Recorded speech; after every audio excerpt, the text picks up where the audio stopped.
Is this Vanessa? I thought you should know that Eric is moving in with me tomorrow. He's been promising for months, and I'm tired of waiting. Before we jump back in, tell us where you're tuning in from, and if this story touches you, make sure you're subscribed. Because tomorrow, I've saved something extra special for you. The woman's voice sliced through our perfect family dinner like a blade. My husband's fork clattered to his plate as the color drained from his face. Our 12-year-old daughter froze mid-chew, while our son kept eating, oblivious. In that moment, 15 years of marriage crystallized into a single, unavoidable truth that everyone at the table could now see. I'm Brooke. Your husband and I have been together for almost a year now. The words hung in the air as I gripped the phone, my knuckles turning white. Our daughter Maddie, 12 years old and too perceptive for her age, stopped mid-chew. Our son Liam, barely 9, kept eating, oblivious to the way our family was fracturing in real time. Across the table, Eric sat frozen, a deer caught in headlights, his expression confirming every word this stranger was saying. He told me he was going to tell you today, said he'd be moved out by tomorrow night. Her voice carried a strange mixture of triumph and uncertainty. But I've heard that before, so I thought I'd make sure we're all on the same page this time. The chicken and vegetables I'd spent an hour preparing now looked like props in some absurd theater production. Thursday family dinners had been our tradition for years, the one night we all committed to being present, sharing stories from our week, reconnecting. Now this woman, Brooke, had made herself an uninvited guest at our table, shattering the facade of our lives with clinical precision. I think you've said enough, I managed, my voice steadier than I felt. I need to speak with my husband. I ended the call before she could respond. The silence that followed was deafening. Maddie's eyes darted between her father and me, already processing, already understanding. Liam had finally sensed something was wrong, his fork suspended midway to his mouth.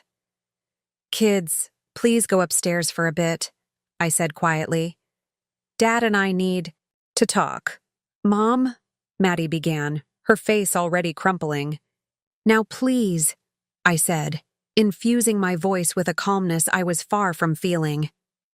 As their chairs scraped against the hardwood floor, Eric finally spoke, his voice barely above a whisper. "Vanessa, I can explain." "Not until they're upstairs." I cut him off, unwilling to let him spin whatever story he'd prepared while our children could hear. The sound of their footsteps on the stairs was followed by the gentle click of Maddie's bedroom door. Only then did I allow myself to look directly at my husband. This stranger I had slept beside for 15 years, the father of my children, the man who had apparently been planning to walk out on us tomorrow. A year? The word felt like glass in my mouth. "You've been with her for a year?" Eric's hands trembled as he pushed his plate away. "It's complicated." "Uncomplicate it," I demanded, surprised by the steel in my voice.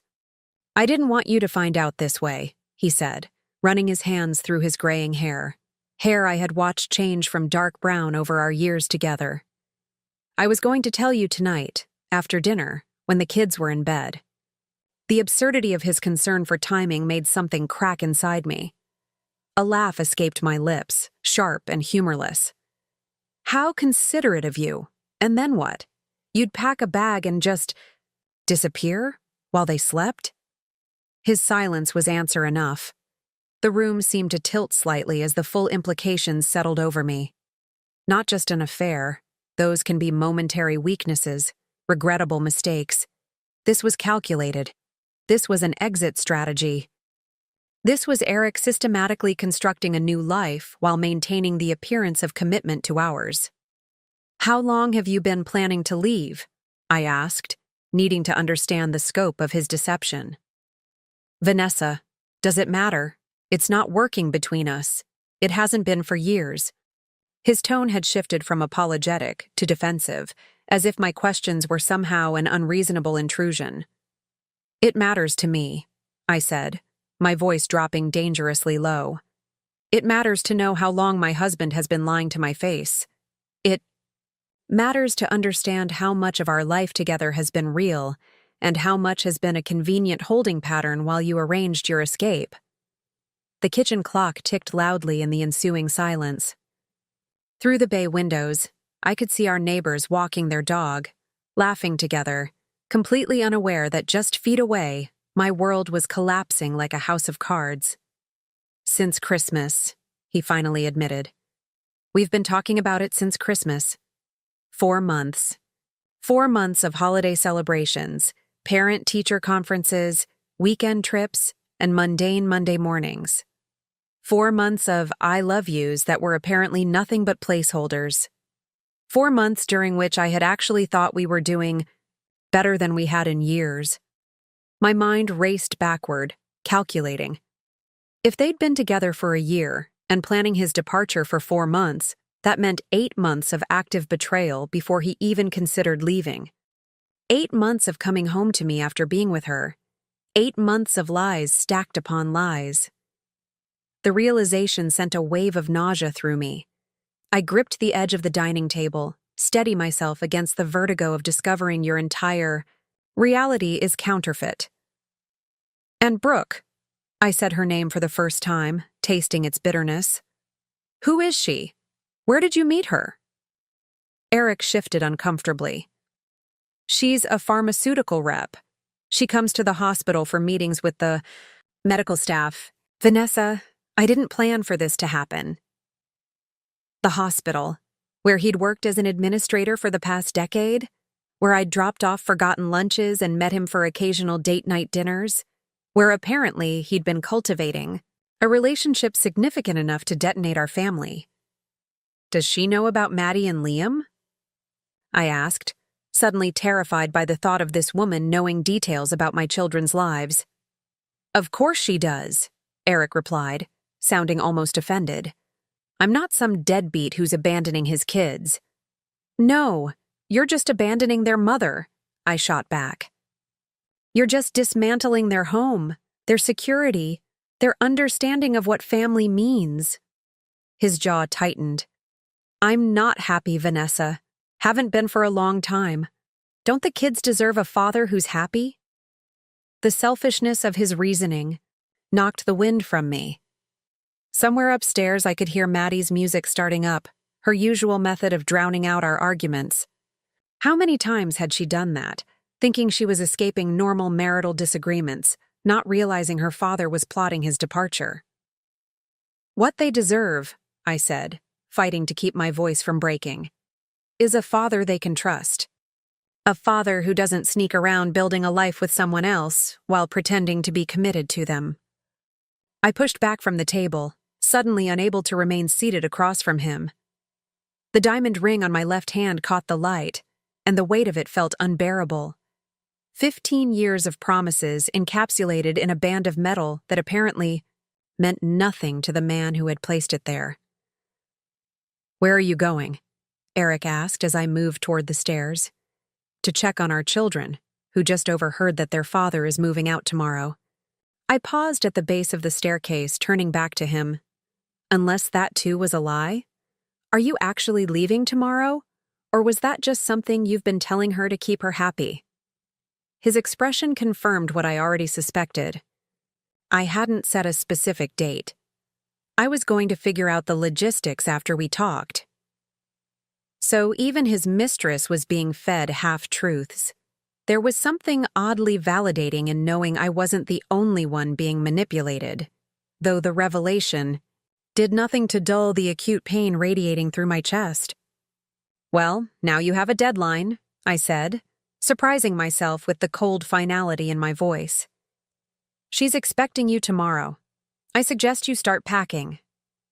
As I climbed the stairs to comfort my children, to somehow explain that the foundation of their lives was being ripped away because their father was unhappy, I felt something unexpected beneath the crushing weight of betrayal. A flicker of clarity, of resolve. Eric had made his choice, methodically and deliberately, over the course of a year. Now I would make mine. And unlike him, I wouldn't be building my future on a foundation of secrets and lies. I would face this head-on, with the same strength. I'd always possessed, but had somehow forgotten while playing the role of devoted wife to a man who didn't deserve it. By the time I reached Maddie's door, tears streaming silently down my face, I had already begun to formulate a plan. Eric might be walking out the door tomorrow, but he was gravely mistaken if he thought he could simply stroll into his new life, leaving nothing but devastation in his wake.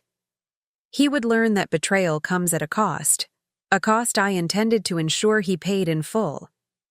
Preparing and narrating this story took us a lot of time, so if you are enjoying it, subscribe to our channel. It means a lot to us. Now back to the story. Maddie's door was closed, but not locked. I knocked gently, then pushed it open to find her sitting cross-legged, on her bed, headphones clamped over her ears, notebook open in front of her but clearly forgotten. When she saw me, she yanked the headphones off. "Is Dad really leaving?"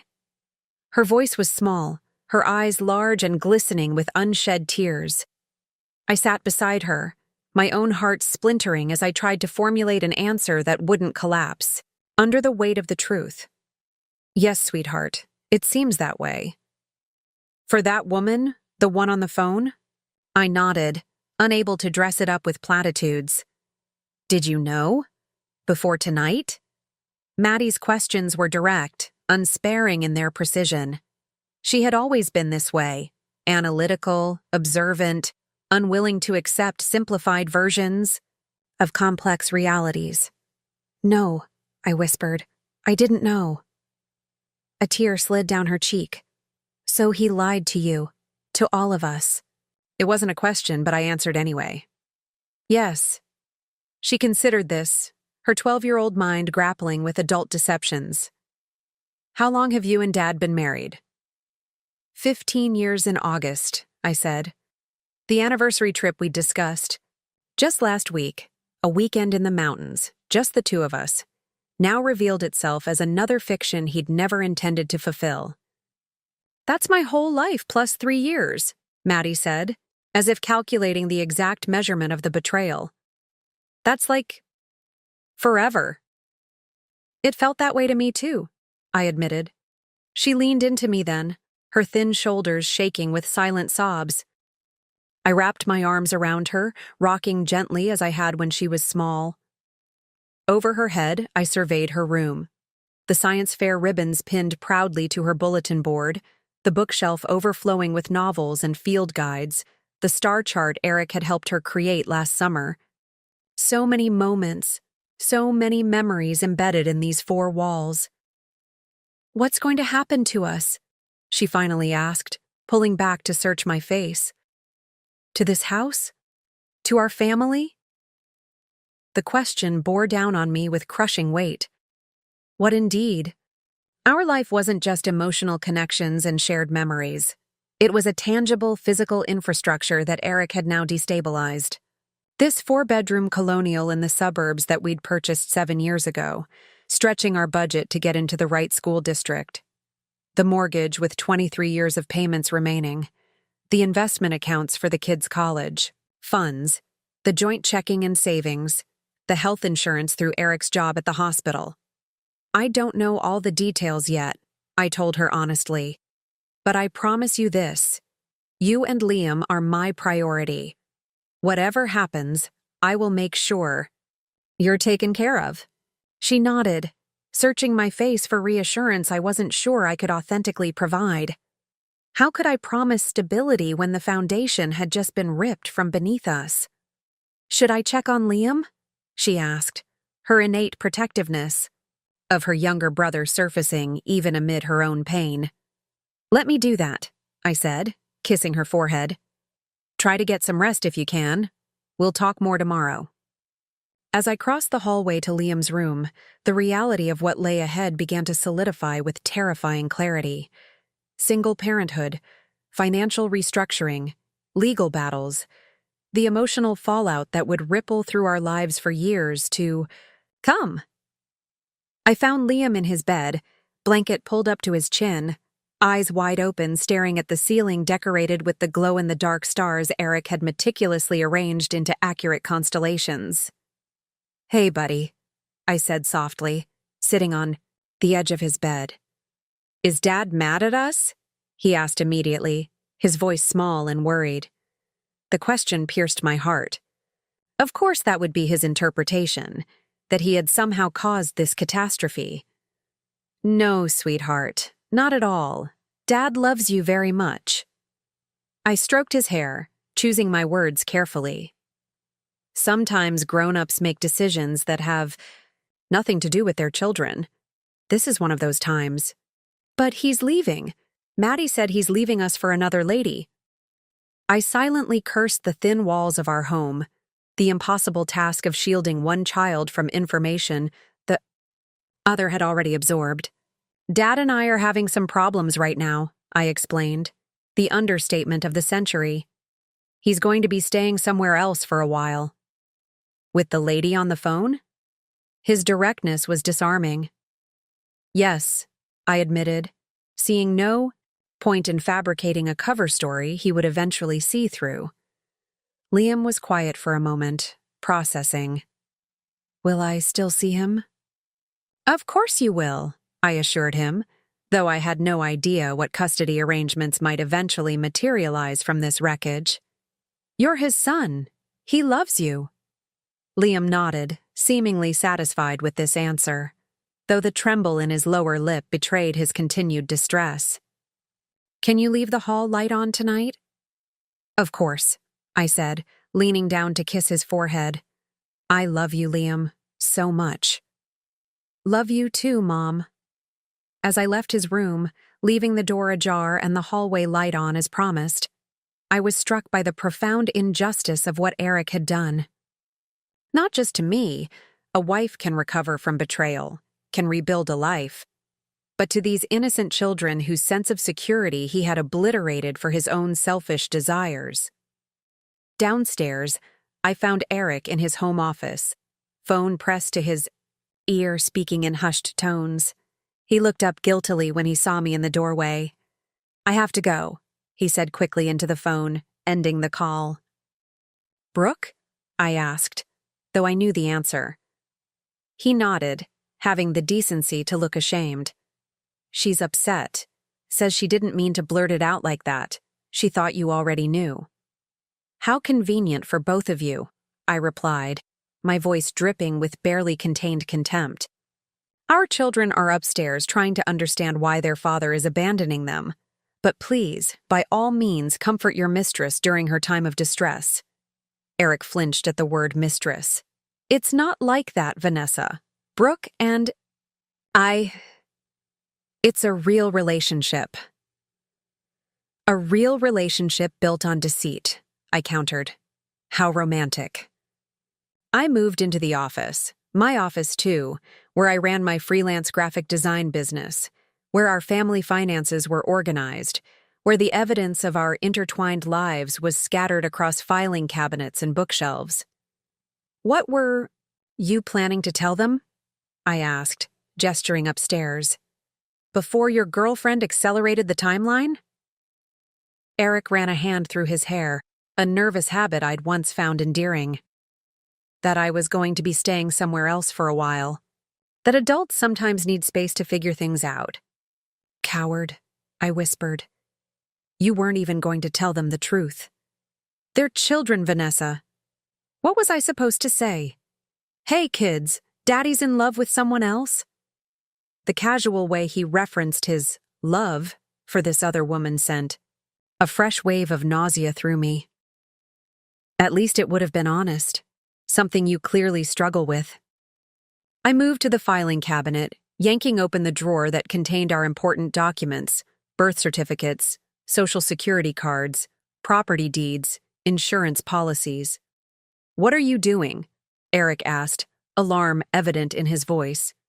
"Taking inventory of what you're about to destroy," I replied calmly, pulling out folders. 15 years, Eric. 15 years of building a life that you're walking away from. I want to be very clear about exactly what that means. I laid the documents on the desk between us. Our mortgage statement, showing the substantial equity we'd built in the house, the children's college funds, our retirement accounts, the joint bank statements. This is what's at stake, I said, my voice steady despite the hurricane of emotions swirling within me. Not just your comfortable suburban existence, but their future security. Eric's eyes darted over the paperwork, reality seemingly dawning on him for the first time. I'm not abandoning my financial responsibilities. We'll work something out. Will we? I asked skeptically. And what does that look like, exactly? You supporting 2 households on your salary? Splitting assets that were meant to secure one family's future? Dividing holidays and birthdays and graduations? As I spoke, I pulled out our family photo, albums from the bookshelf, opening one to a picture of us at the beach 3 summers ago. Liam on Eric's shoulders, Maddie and I building an elaborate sand castle. All of us smiling, sunburned and happy. This is what you're walking away from, I said, pushing the album toward him. Not just me, us. This family we created, these memories, this life. For the first time since the phone call, I saw genuine conflict in Eric's eyes. Not enough to change his mind. I harbored no such illusions, but enough to suggest he hadn't fully confronted the magnitude of what he was destroying. I still want to be their father, he said quietly. That won't change. Everything will change, I corrected him. You're choosing to make sure of that. I closed the album with a decisive snap, then gathered the financial documents back into their folders. The weight of what lay ahead pressed down on me, the legal consultations, the division of assets, the restructuring of our entire lives. But I refused to let Eric see me buckle under it. I'll sleep in the guest room tonight, he said. A statement, not a question. How considerate of you, I replied. Giving me one last night in our bed before you move in with your girlfriend. He winced at my tone but didn't argue. As he turned to leave the office, I called after him. Eric. He paused in the doorway, looking back at me. I want you to know something, I said, my voice calm and clear. I will survive this. The children will survive this. We will rebuild what you've broken, and we will thrive. But you have made a choice tonight that will ripple through all of our lives forever. I hope she's worth it. For a moment, doubt flickered across his features. Then he straightened his shoulders and walked away, leaving me alone among the artifacts of the life he no longer wanted. I sank into the office chair, surrounded by the evidence of 15 years together, tax returns and holiday cards, family photos and mortgage statements, and allowed myself a moment of pure, undiluted grief for what had been lost. Tomorrow would require strength, strategy, and determination. But tonight, just for tonight, I would mourn the death of the life I had believed in. Sleep evaded me that night. I lay in our bed, my bed now, staring at the ceiling, replaying 15 years of marriage through the distorted lens of Eric's betrayal. Each memory now required re-examination. Had he been happy then? Was that laugh genuine? When had he first looked at me and thought, not enough? Dawn broke with me still awake, my eyes burning, my mind racing. The house was quiet, too. Quiet without Eric's familiar morning routine. No shower running, no coffee brewing, no NPR murmuring from the kitchen radio. Just silence and the weight of what was to come. I reached for my phone and texted my sister, Natalie. Need to talk. Emergency. Then I forced myself out of bed. The children would be waking soon, and they needed to see me functional, resilient, in control. In the bathroom, I splashed cold water on my face and stared at my reflection. I looked older somehow, as if the revelation had aged me overnight. My phone buzzed, Natalie calling back immediately, despite the early hour. What's wrong?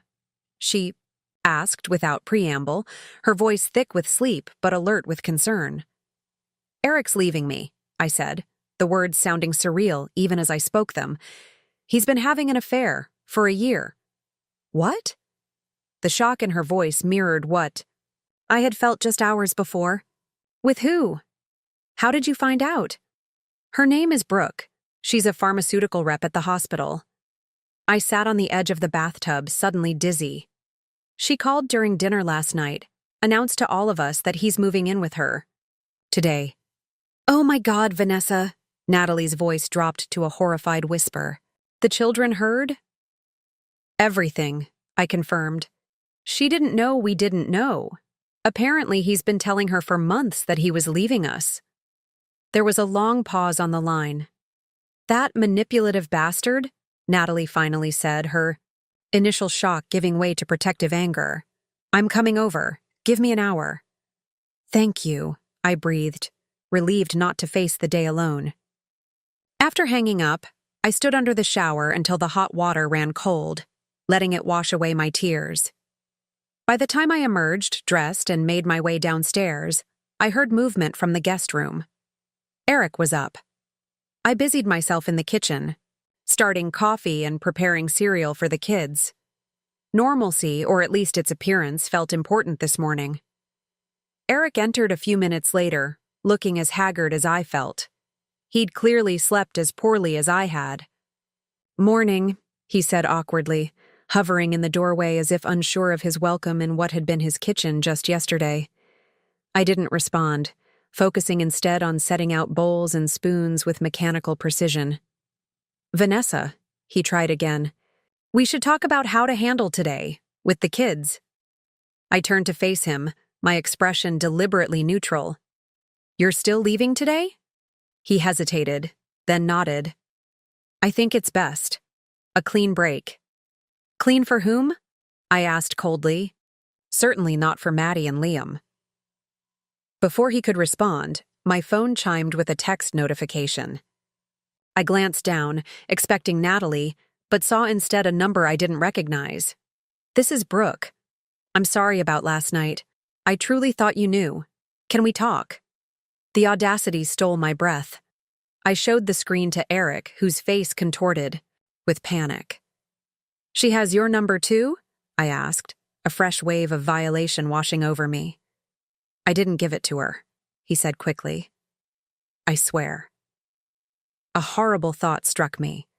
My God, Eric, has she been in our house? While we were gone? His expression told me everything. Just once, he admitted, about 2 months ago. You were at that graphic design conference in Chicago with the kids visiting your parents. The room tilted dangerously. This woman had been in my home, walked through my rooms, perhaps even sat on my furniture, all while I was obliviously pursuing my career and caring for our children. The invasion felt physically sickening. Did you sleep with her in our bed? I demanded, my voice barely above a whisper. No. Eric looked genuinely horrified.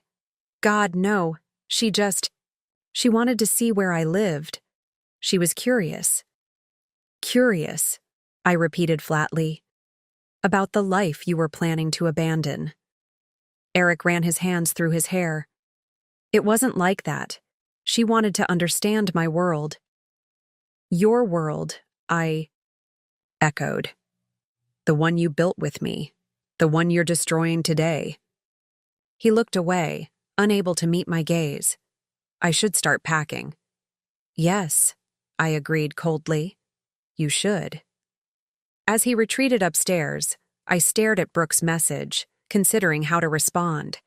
The temptation to unleash my fury was almost overwhelming. But what would that accomplish?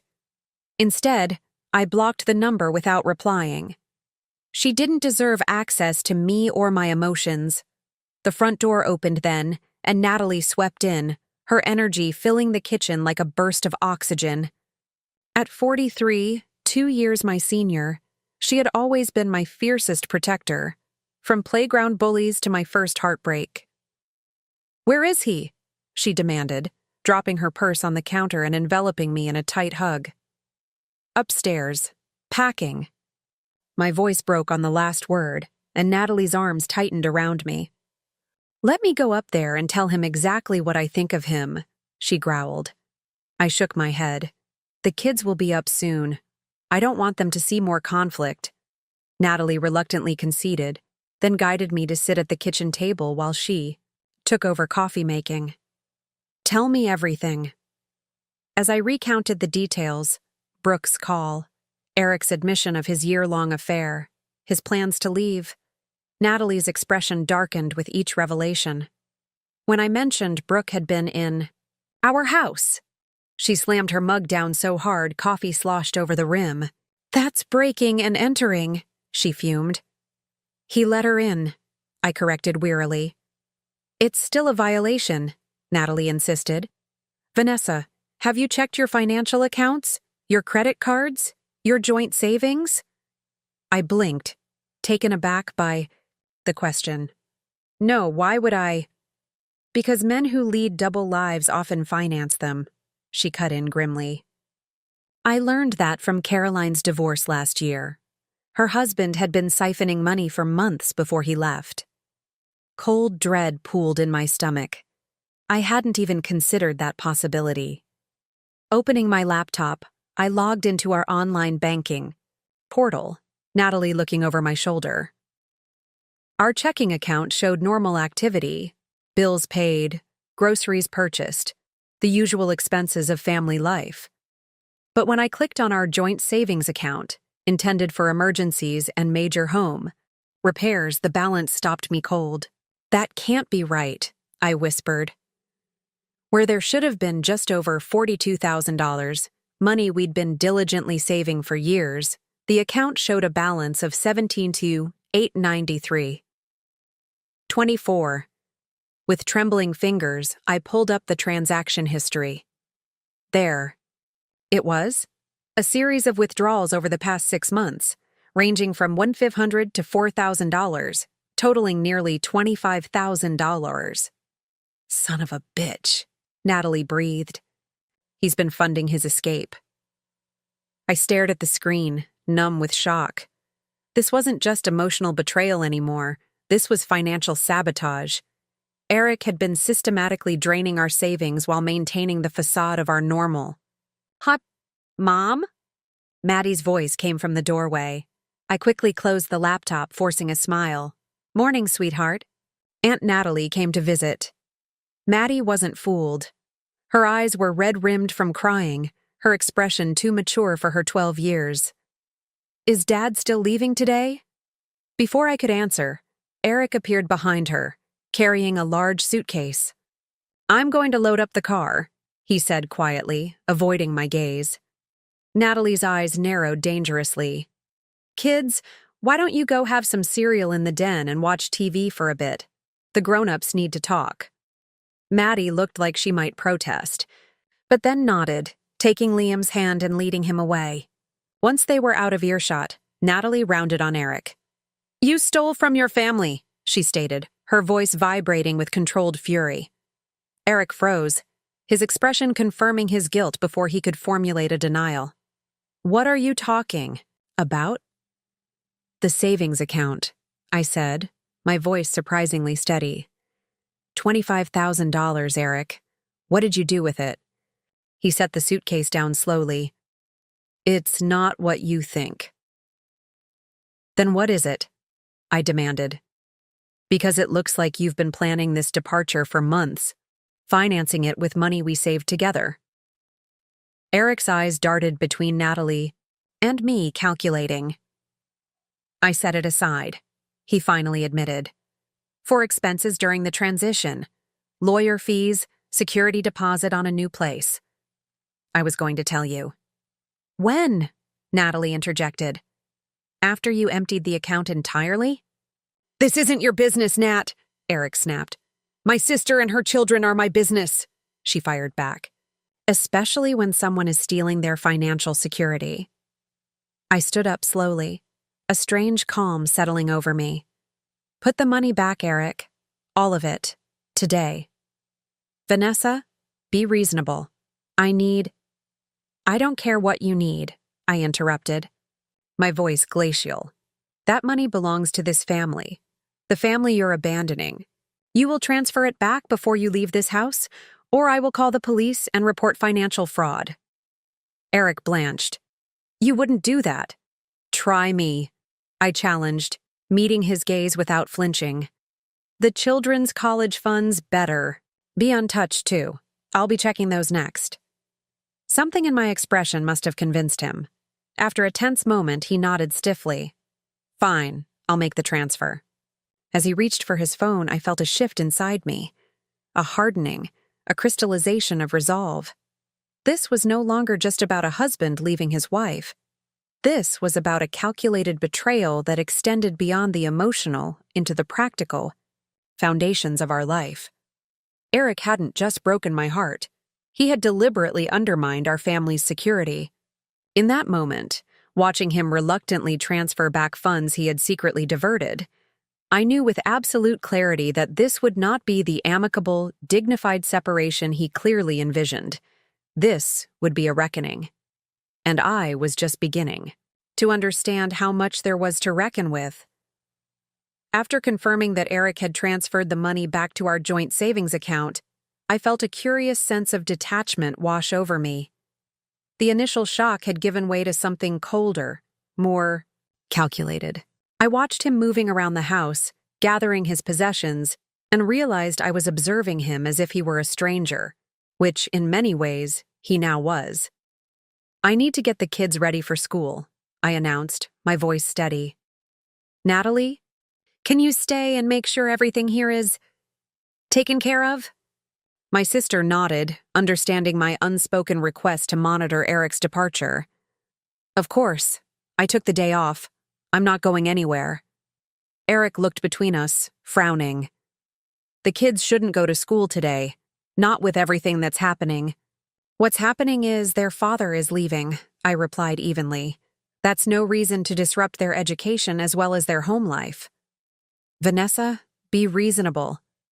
Don't, I cut him off, my tone sharp enough to make him flinch.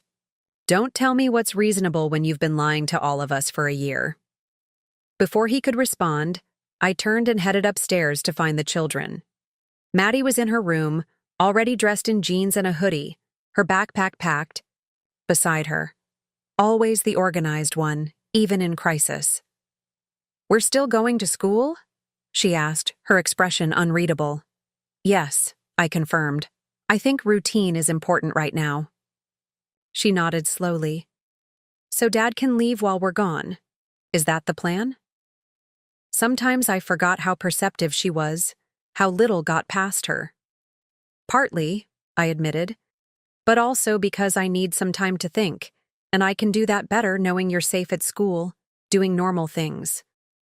Nothing feels normal anymore, Mom. I sat beside her on the bed, taking her hand. I know, sweetheart, and I'm so sorry about that. But we're going to get through this. I promise. He's really moving in with that woman? Today? The hurt in her voice made my chest ache. That's what he says, I replied, careful not to let my own bitterness seep into my tone. But I want you to know something important. No matter what happens with your dad and me, we both love you and Liam. That hasn't changed, and it won't change. Maddie's eyes filled with tears. But everything else is changing. I couldn't argue with that. Instead, I hugged her close, letting her cry against my shoulder. Change can be scary, I whispered into her hair. But we're strong, Maddie. Stronger than you know. We'll figure this out together. After a moment, she pulled away, wiping her eyes. I'll go check on Liam, make sure he's getting ready. I watched her go, marveling at her resilience. Then I moved to the master bathroom and stared at my reflection again. The woman looking back at me seemed different from yesterday, harder, more focused. Good. I would need that strength in the days to come. 15 minutes later, we were all downstairs. Eric stood awkwardly by the door as the children ate breakfast, Natalie supervising from the kitchen island, her expression making it clear she was guarding against any further financial maneuvers. I should say goodbye to the kids, Eric said quietly when I approached. I nodded. Yes, you should. But Eric... I lowered my voice so only he could hear. If you make promises you don't intend to keep, if you hurt them more than you already have, there will be consequences. His eyes widened slightly at my tone. They're my children too, Vanessa. Then start acting like a father, I replied coldly. A father doesn't abandon his family for a woman he's known less than a year. Eric looked like he might argue, but then seemed to think better of it. He moved to the kitchen table, crouching between Maddie and Liam's chairs. "Hey guys," he began, his voice unnaturally cheerful. "I know things are a bit confusing right now." Maddie stared stonily at her cereal. Liam looked up with wide, uncertain eyes. "I'm going to be staying somewhere else for a while," Eric continued, "but I'll still see you all the time. We can do fun things together on weekends, and I'll come to all your school events." "With her?" Maddie asked suddenly, looking up to fix her father with an accusing stare. Eric faltered. "Well, sometimes maybe. Brooke is.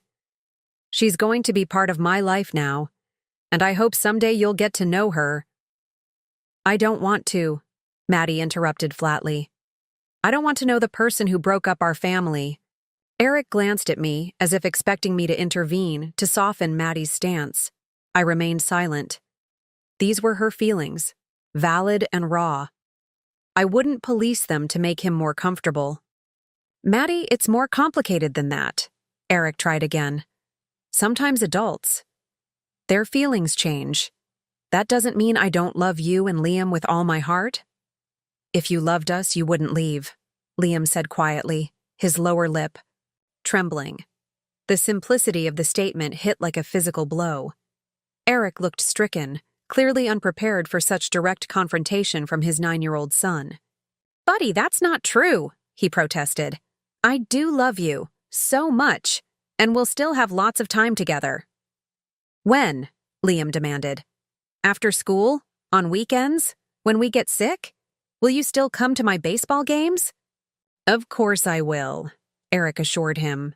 "I wouldn't miss them." "You missed the last two," Liam pointed out, his expression breaking my heart with its mixture of hurt and accusation.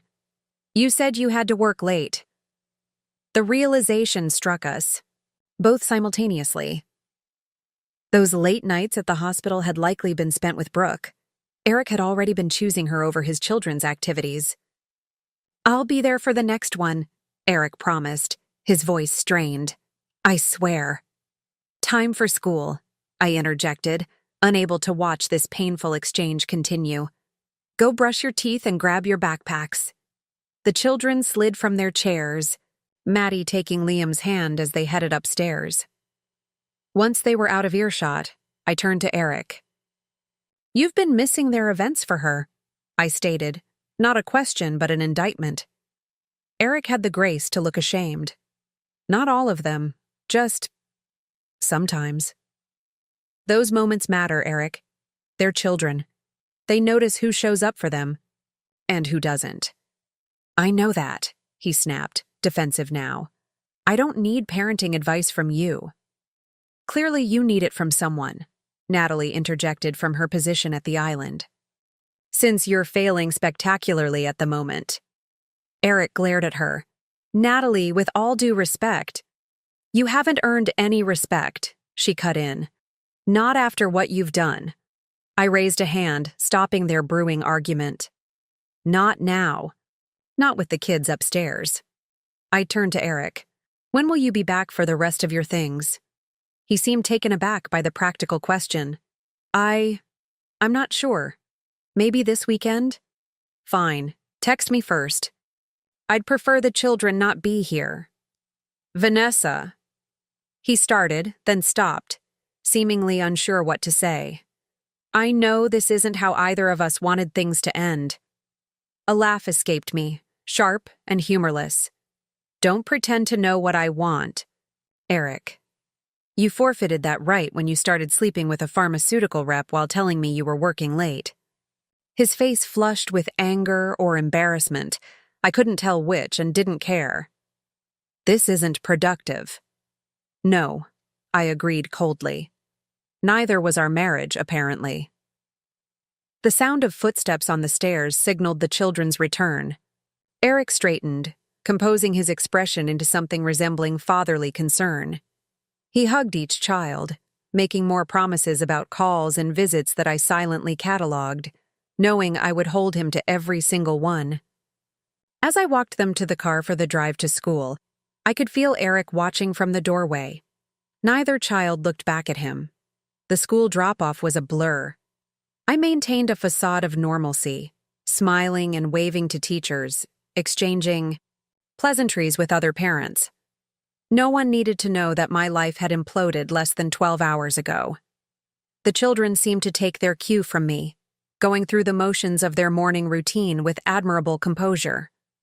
Once they had disappeared into their respective buildings, I sat in the parking lot, hands gripping the steering wheel so tightly my knuckles went white. For a brief moment, I considered driving to the hospital, finding this Brooke person, confronting her face to face. The fantasy was vivid. The shocked expressions of Eric's colleagues, the public humiliation of the woman who had helped destroy my family. But what would that accomplish beyond momentary satisfaction? It would make me look unstable, desperate. It would turn me into a spectacle, a cautionary tale whispered about in hospital corridors. No. That wasn't the way forward. I started the car and drove, not home where Eric might still be packing, but to the coffee shop near my favorite park. Once there, I ordered a large coffee, found a quiet corner table, and pulled out a notebook and pen from my purse.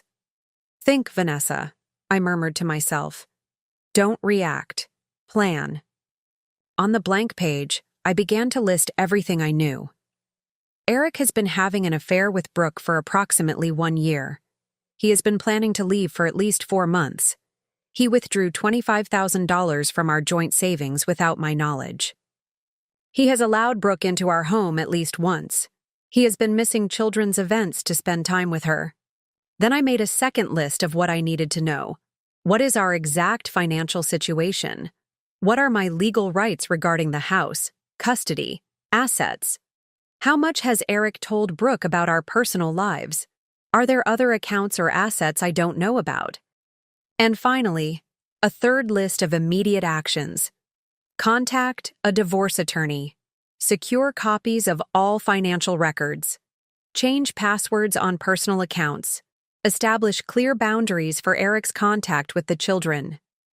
Find a therapist for the children and myself. Looking at the lists, I felt a strange sense of calm descend. This was manageable. Difficult, painful, but manageable.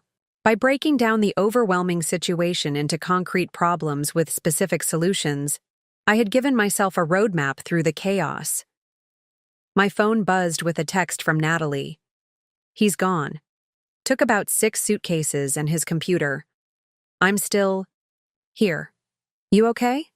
I typed back. On my way home. Made a plan. As I drove back to the house, my house now, I supposed, I realized that the crushing pain I had felt last night had transformed into something different. Not gone, certainly, but channeled into a clear-eyed determination. Eric had made his choice, calculating and deliberate. Now I would make mine, with equal deliberation but greater integrity. He might have broken our family, but he would not break me. When I returned home, Natalie had transformed the kitchen into a command center. Spread across the island were stacks of papers she'd pulled from our home office, bank statements, insurance policies, property records, organized with a precision that reflected her accountant's mind. I hope you don't mind, she said, looking up as I entered. I thought we should get a clear picture of your financial situation. The weight of her words, your financial situation, not our financial situation, landed with unexpected force. So much of my adult life had been framed as part of a couple, a partnership. Now I was a singular entity again, solely responsible for navigating this new reality. Thank you, I said, setting down my purse and joining her at the island. This is exactly what I need. Natalie squeezed my shoulder. How are you holding up? Surprisingly steady, I admitted. I think I'm still in shock, but it's Productive shock? Is that a thing? For someone as pragmatic as you, absolutely. She pushed a legal pad toward me. I've made some notes based on what I've found. So far. The good news is that Eric seems to have been telling the truth about the savings account. That's the only major withdrawal I can see. Your retirement accounts appear untouched, as do the kids' college funds. Relief flooded through me. That was something, at least. But, Natalie continued, I'm concerned about a few credit card statements. Look at this one. She pointed to a series of charges from hotels. Not in our city, but in towns within a 2-hour drive. These line up with some of those conferences Eric claimed to be attending.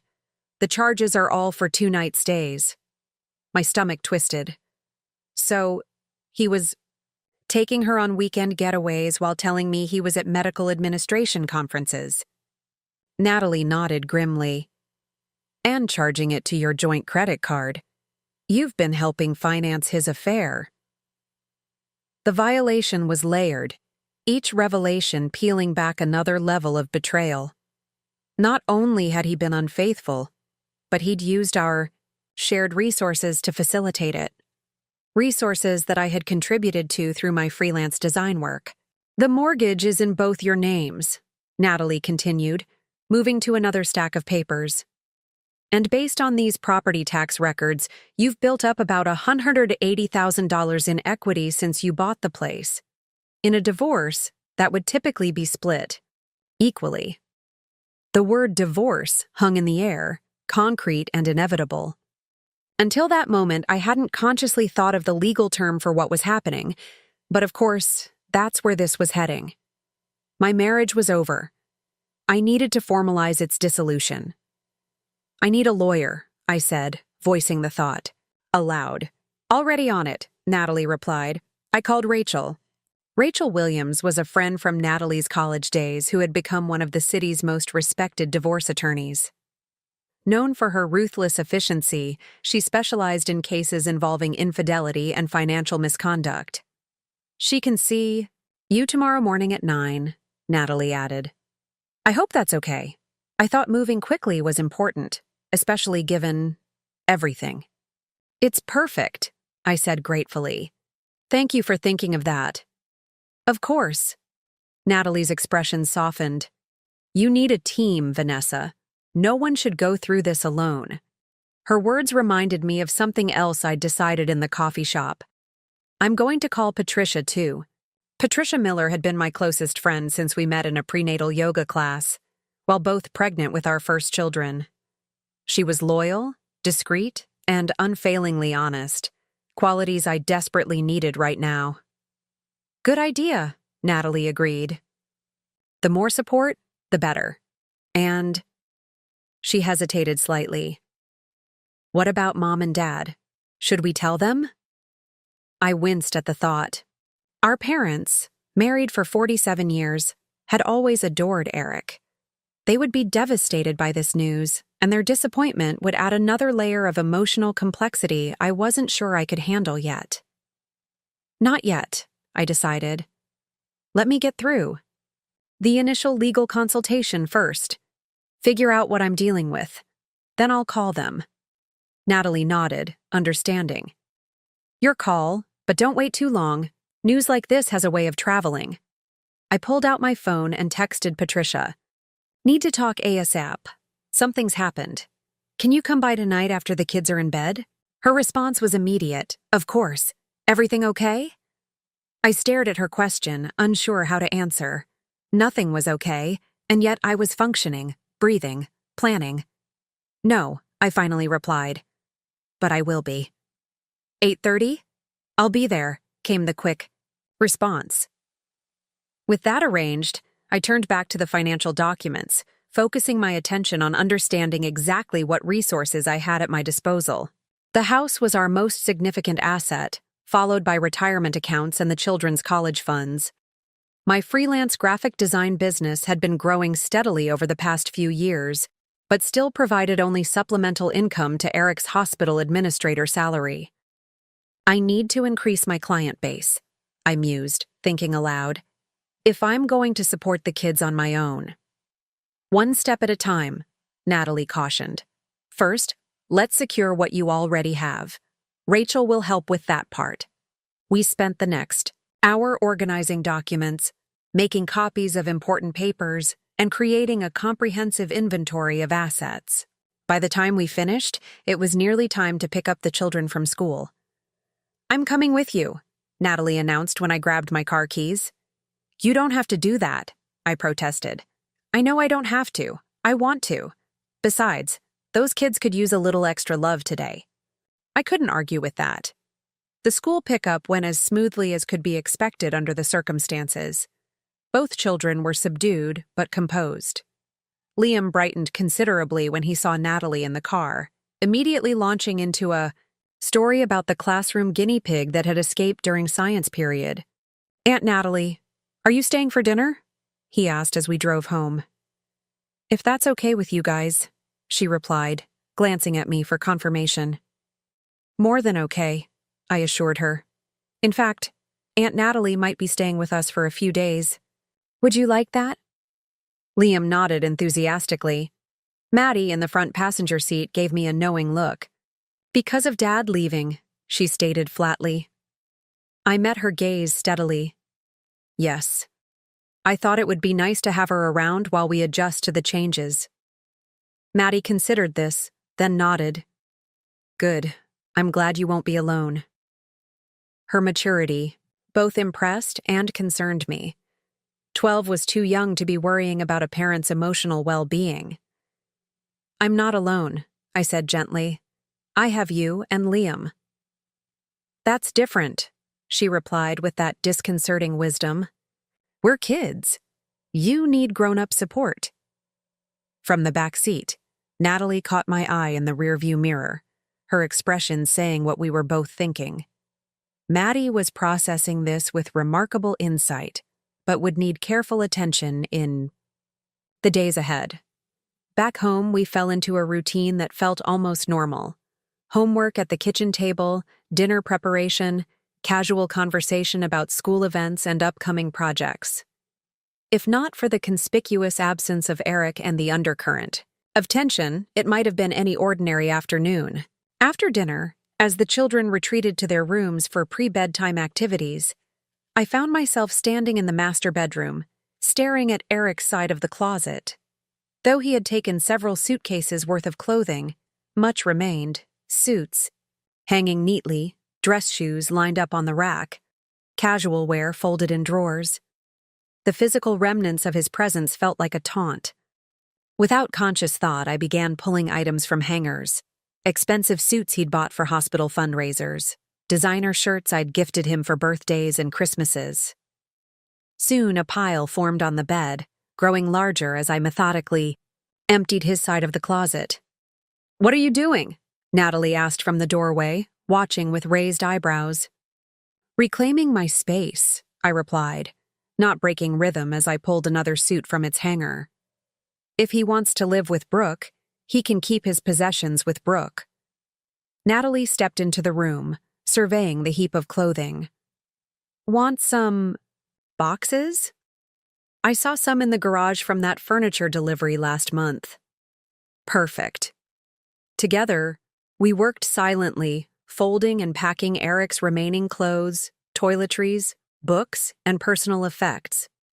There was something therapeutic about the process. Each item removed felt like severing another tie that bound me to him.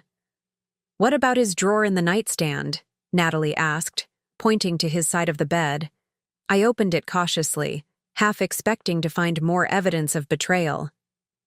Instead, I found the mundane artifacts of a shared life: reading glasses, a half-empty tube of hand cream, a dog-eared novel, charging cables. As I swept the contents into a box, a small leather-bound book caught my eye. I pulled it out, recognizing it as the pocket planner Eric carried to keep track of meetings and appointments. Should I look? I asked Natalie, turning the planner over in my hands. She shrugged. It might contain useful information for your meeting with Rachel tomorrow. Decision made, I opened it, flipping through the pages of the current month.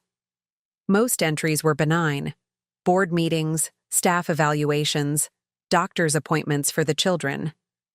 But as I turned to previous months, patterns emerged. Regular. Blocks of time labeled simply B appeared every few days, often during hours he had told me he was working late or attending committee meetings. B for Brooke, Natalie said, reading over my shoulder. Not exactly a master of deception, is he? He didn't need to be, I replied bitterly. I trusted him completely. As I turned back further through the planner, I stumbled upon an entry from January that made me freeze. Tiffany, ring. Oh my God, I whispered, showing Natalie. Her eyes widened. He bought her jewelry? Not just jewelry, a ring. The implication was clear and devastating. He's been planning to marry her. The discovery hit with physical force, stealing my breath. One thing to have an affair, to decide to leave your family. Another entirely to be planning a new marriage, while still entrenched in the current one. The level of calculated deception was staggering. Vanessa, Natalie began carefully, this changes things. If he's been planning to remarry, there may be other preparations we haven't found yet. Joint accounts, property. The doorbell rang, interrupting her speculation. I glanced at my watch. 8:30. Patricia had arrived. I need to get that, I said, setting the planner aside. But I'm keeping this as evidence. Natalie nodded. Go. I'll finish up here and check on the kids. As I descended the stairs, I felt a peculiar lightness. Each revelation, though painful, clarified my path forward. The discovery of Eric's intentions regarding Brooke had somehow crystallized my own resolve. I was no longer merely responding to a crisis. I was actively charting a course through it. Patricia stood on the porch, a tote bag slung over her shoulder, that I knew contained wine and chocolate, her standard emergency kit for difficult conversations. Her expression was worried but determined. What's happened? She asked immediately. I opened the door wider, inviting her in. Eric's been having an affair for a year. He's moved out. I need your help figuring out what comes next. Patricia's reaction to my revelation was exactly what I needed. A perfect blend of outrage on my behalf and pragmatic focus on next steps. After the initial shock wore off, she pulled a legal pad from her tote bag, bypassing the wine for the moment. Tell me everything, she instructed, pen poised. And I mean everything, Vanessa. Details matter. For the next hour, while Natalie supervised the children's bedtime routine upstairs, I recounted the events of the past 24 hours. Brooke's call, Eric's admissions, the financial discoveries, and the most recent revelation about the ring purchase. Patricia took meticulous notes, occasionally interrupting with clarifying questions. As a paralegal at a corporate law firm, she had a knack for identifying relevant facts and potential legal issues. This planner entry about the ring, she said, tapping her pen against the pad. What exactly did it say again? I retrieved the small leather-bound book from the coffee table where I'd left it. Just Tiffany, ring on January 18th. Patricia held out her hand. May I? I passed her the planner, and she carefully examined the entry, then flipped through surrounding pages. There's something else here, she said, pointing to an entry. A week later. Look, B, lease discussion? I leaned closer. She was right. The entry was small, squeezed in beside a hospital board meeting, but unmistakable. They were discussing a lease in January, I murmured. Months before he claimed they were planning to move in together. Patricia continued paging through the planner, her expression growing increasingly concerned. Vanessa, there's a pattern here. Look at these entries. She pointed to several notations scattered throughout February and March. Condo tour, mortgage pre-approval, B, furniture shopping. He's been planning to buy property with her, I said, the realization dawning with horrifying clarity. Not just move into her place. They're purchasing something together. Patricia nodded grimly. which means there could be financial entanglements we haven't uncovered yet. Pre-approval means he's provided financial documents to a lender, possibly made commitments. My mind raced with implications. If Eric had been approved for a mortgage with Brooke, what financial information had he disclosed? What assets had he committed to this purchase? And most importantly, had he already signed any binding agreements that could affect our marital assets? I need to find out more, I said, standing abruptly. Tomorrow at my meeting with Rachel, but also now. There might be emails, documents. His computer, Natalie suggested, coming down the stairs. The kids are asleep. What did I miss? Patricia quickly filled her in on our discovery while I considered Natalie's suggestion. Eric had taken his laptop when he left, but he often worked from our desktop computer in the home office, especially when reviewing financial documents that were easier to see on the larger monitor. The desktop might have some information. I agreed, already moving toward the office. He sometimes stays logged into accounts. The computer was password protected, but Eric and I had shared passwords for years, a practice born of convenience and trust. I entered his standard password, a combination of our wedding date and Maddie's birth year, and was immediately granted access. Start with the email, Patricia advised, looking over my shoulder. Check for correspondence with real estate agents, mortgage brokers, or Brooke herself. Eric's email account opened without requiring additional authentication, another small betrayal that now worked in my favor. His inbox was meticulously organized into folders, a reflection of his administrative mindset. I quickly scanned for anything relevant. There, Natalie pointed to a folder labeled Housing. Inside were dozens of emails dating back to January, correspondence with a real estate agent named Diana Mercer, mortgage pre-approval documents from First National Bank, and several exchanges with Brooke about property preferences. He's been house hunting with her since January, I said, scrolling through the emails. Look at this one. They've made an offer on a condo downtown. 3 bedrooms, 2 baths. 3 bedrooms? Patricia raised an eyebrow. That's more space than 2 people need. A cold realization settled in my stomach. Unless they're planning for more than 2 people. Natalie's expression darkened. You think they want the kids to stay with them? Or they're planning to have children of their own, I said, the possibility hitting me with unexpected force. Eric was 41, still young enough to start another family if he wanted to. I clicked on a recent email from the real estate agent, confirming that their offer on the condo had been accepted. The closing date was set for June 15th, just 6 weeks away.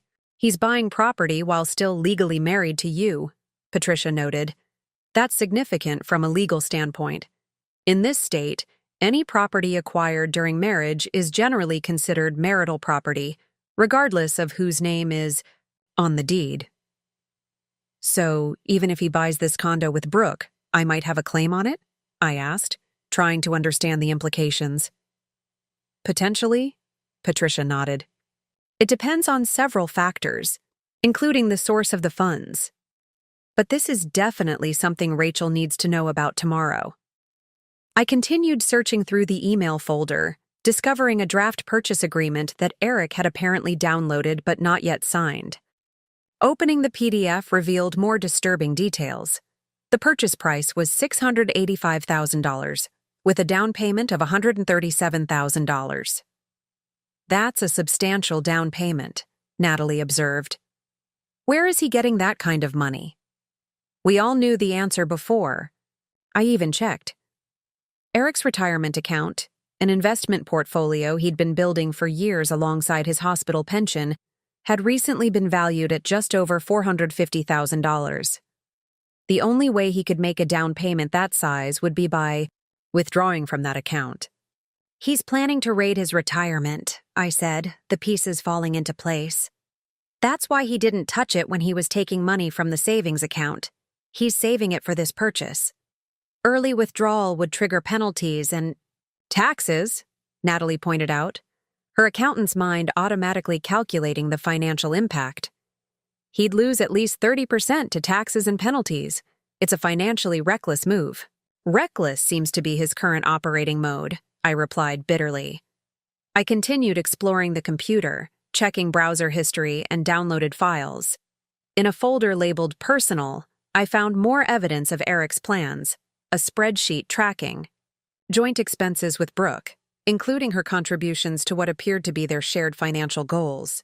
Look at this, I said, pointing to a column labeled B's Contribution.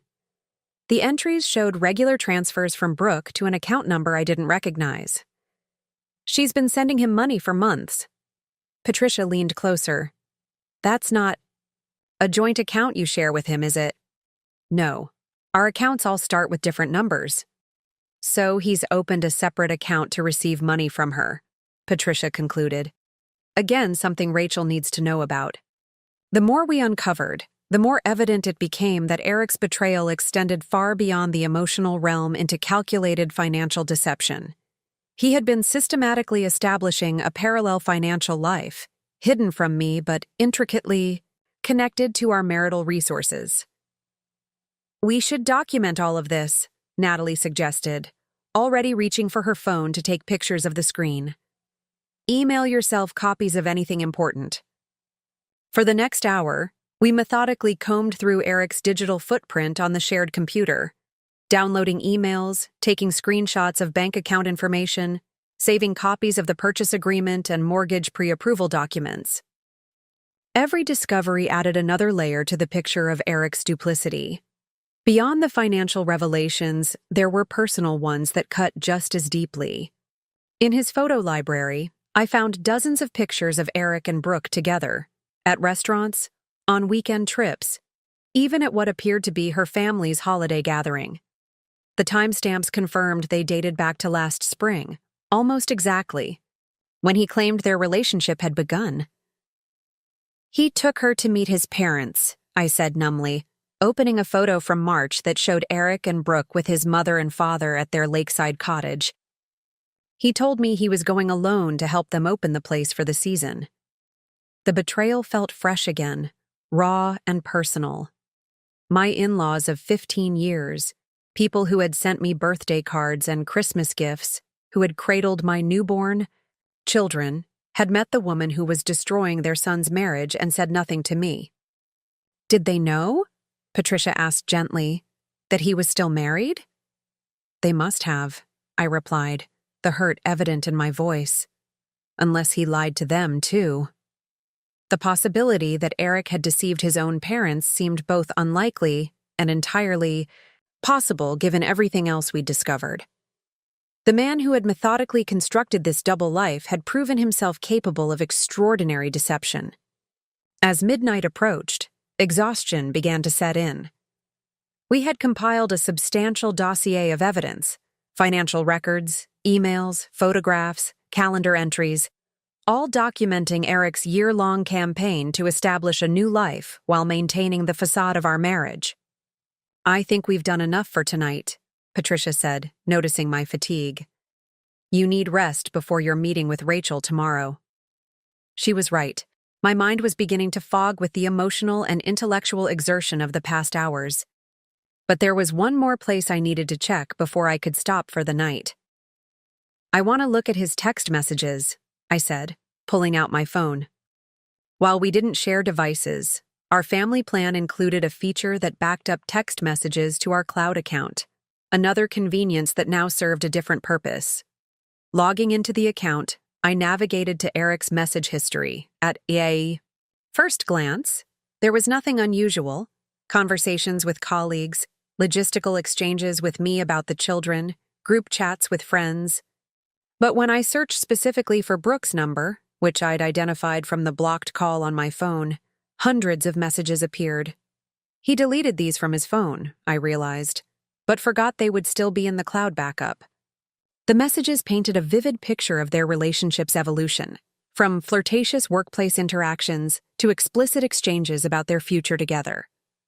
What struck me most, however, were the messages about me. She's completely clueless. Eric had written in one exchange from October, "Thinks I'm working late again.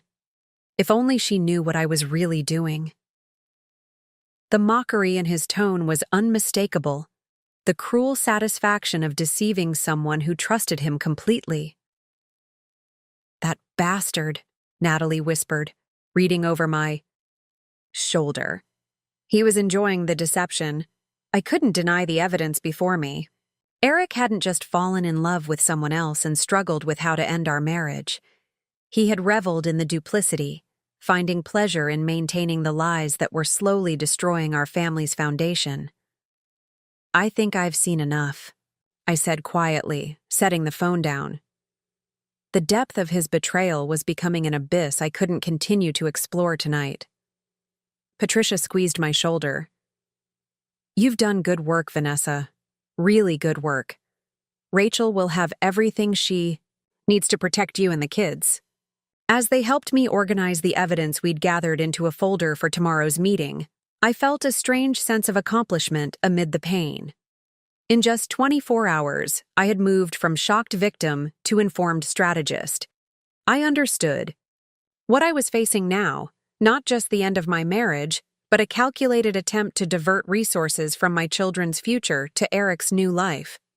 That clarity brought a steely resolve.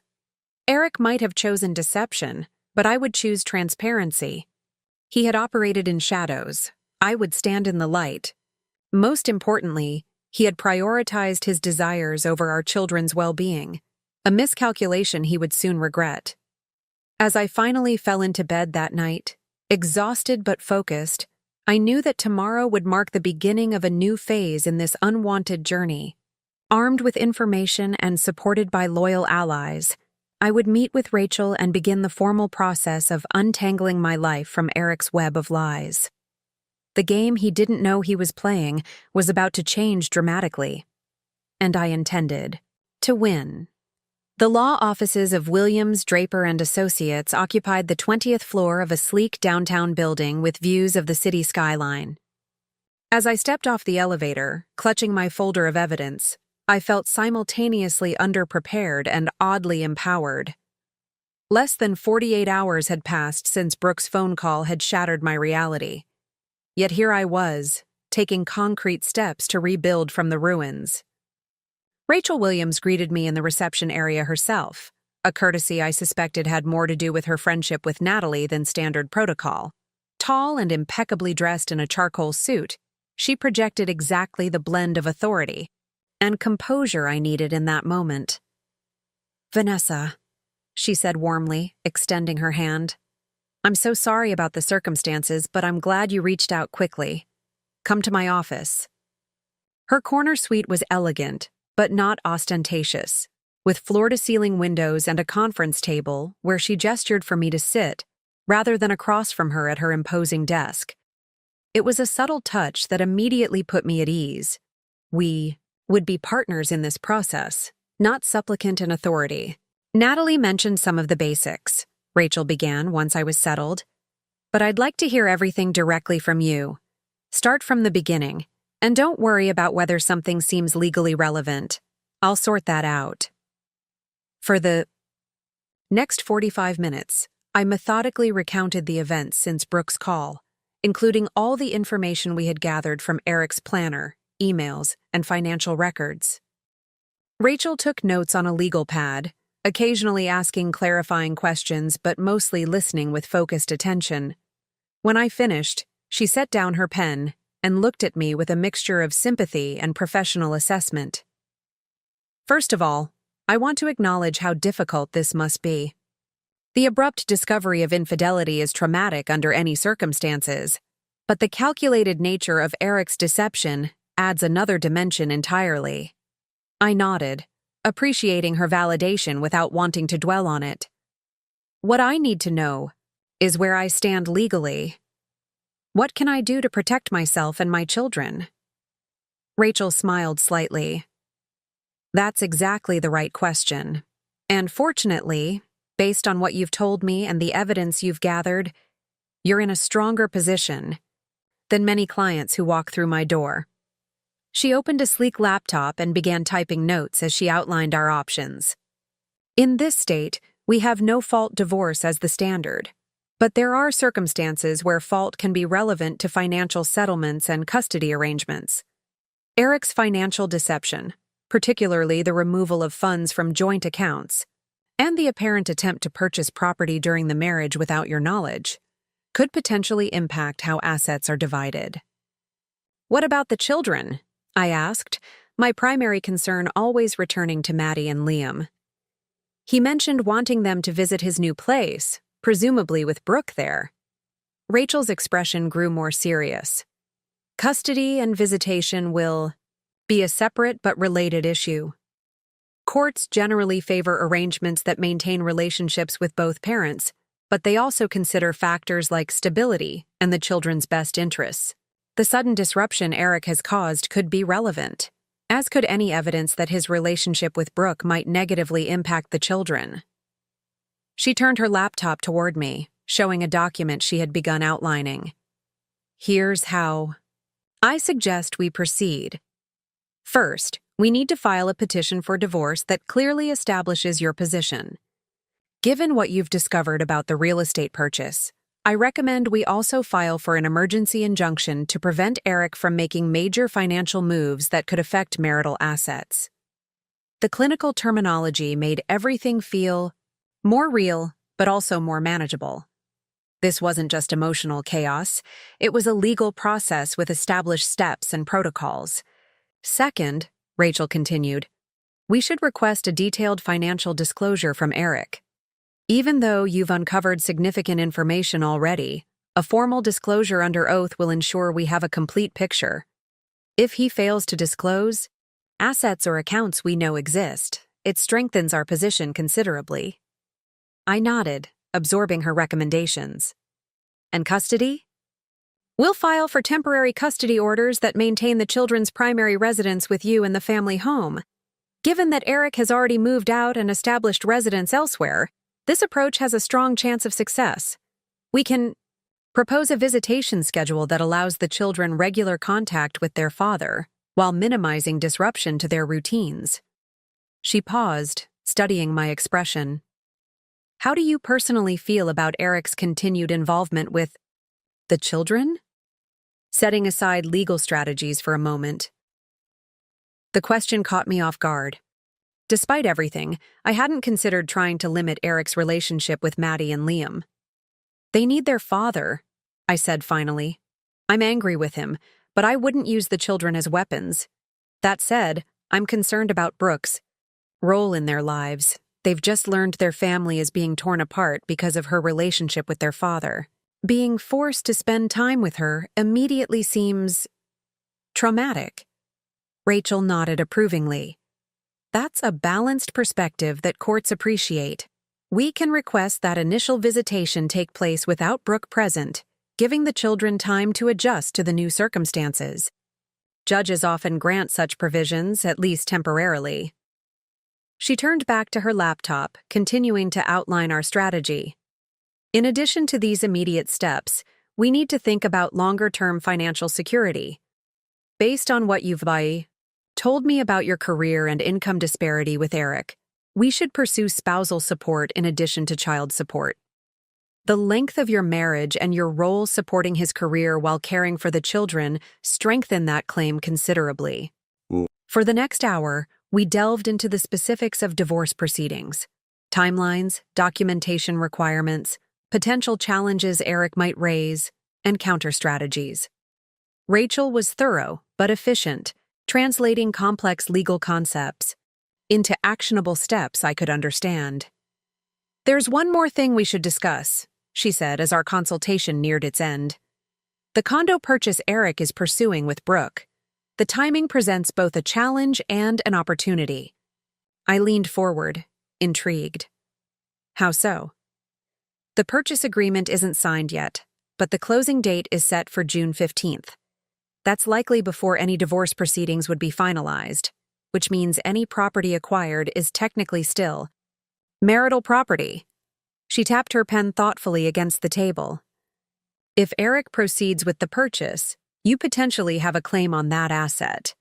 If he backs out, he may forfeit earnest money or face other penalties that would affect the marital estate. The strategic implications were fascinating but complex. So, what do you recommend? We don't tip our hand immediately, Rachel replied with the hint of a smile. We file for divorce and the emergency injunction regarding finances, but we don't specifically mention the condo purchase in our initial filing. We let Eric make his next move, then respond accordingly. It felt like a chess match, strategic and calculating, exactly the approach needed to counter Eric's own calculated deception. What happens next? I asked, as Rachel closed her laptop. Our consultation clearly winding down. My team will prepare the necessary paperwork immediately. We can have everything ready for your review by tomorrow morning. Once you approve, we'll file with the court and have Eric served with the divorce petition and financial injunction. She checked her calendar. Realistically, he could be served by Friday. The timeline was breathtaking in its efficiency. After 15 years of marriage, the legal dismantling would begin in less than a week. Is that too aggressive? I wondered aloud. Should we try mediation first? Rachel's expression turned serious. Vanessa, based on what you've shared, Eric has been methodically planning his exit for nearly a year, taking steps to secure his financial future, potentially at the expense of yours and your children's. He's withdrawn joint funds without your knowledge, hidden his relationship with his parents, and is actively pursuing real estate with another woman while still legally married to you. This isn't a situation where mediation is likely to protect your interests.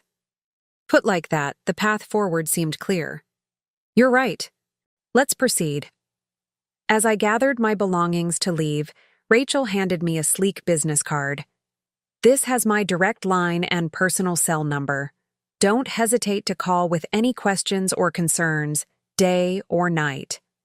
And Vanessa, she waited until I met her gaze. You're handling this with remarkable strength and clarity. Many clients in your position are too overwhelmed to think strategically. The fact that you're already focused on practical steps, rather than just emotional reactions, gives us a significant advantage. Her words bolstered my confidence as I left the office, heading to my next appointment. A consultation with Dr. Helena Fraser, a child psychologist Natalie had recommended for Maddie and Liam. While Rachel would handle the legal dismantling of my marriage, I needed expert guidance on helping my children process the emotional fallout. Dr. Fraser's office presented a dramatic contrast to the sleek law firm. Warm colors, comfortable furnishings, and walls adorned with children's artwork. The psychologist herself, a woman in her 50s with kind eyes and a calm demeanor, immediately made me feel at ease. Thank you for seeing me on such short notice, I said, as we settled into comfortable chairs in her consultation room. Children in crisis are always a priority, she replied simply. Tell me what's happening with your family. Once again, I recounted the events since Brooke's call, though this time focusing more on the children's reactions than the legal and financial details. I described Maddie's precocious insights and protective instincts toward her brother, Liam's confusion and fear of abandonment, and my concerns about how Eric's departure would affect their development.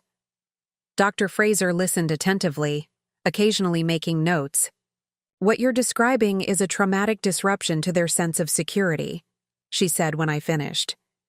Children derive much of their feeling of safety from the predictability of their home environment. When that suddenly changed, especially in a way that involves betrayal by a trusted parent, the impact can be significant. How do I help them? I asked, the question that had been haunting me since that phone call. First, by doing exactly what you're doing now, seeking support for them and maintaining as much stability as possible in other areas of their lives. Continuing school routines, preserving friendships and activities, keeping the family home as their primary residence. These all help create a sense of continuity amid change. She outlined a potential approach that involved both individual sessions for each child and family sessions that could eventually include Eric, if appropriate. Children need space to express their feelings without fear of hurting either parent, she explained. Individual therapy provides that safe space, Family sessions, on the other hand, help establish new patterns of communication and interaction. What about Eric's partner? I asked, still unable to use Brooke's name without a surge of anger. He seems to expect the children to accept her presence in their lives immediately. Dr. Fraser's expression grew concerned.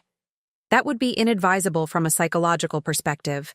Children need time to process the end of their parents' relationship before being asked to form relationships with new partners. Rushing that process can create resistance and resentment that may persist for years. So I'm right to push back on that expectation?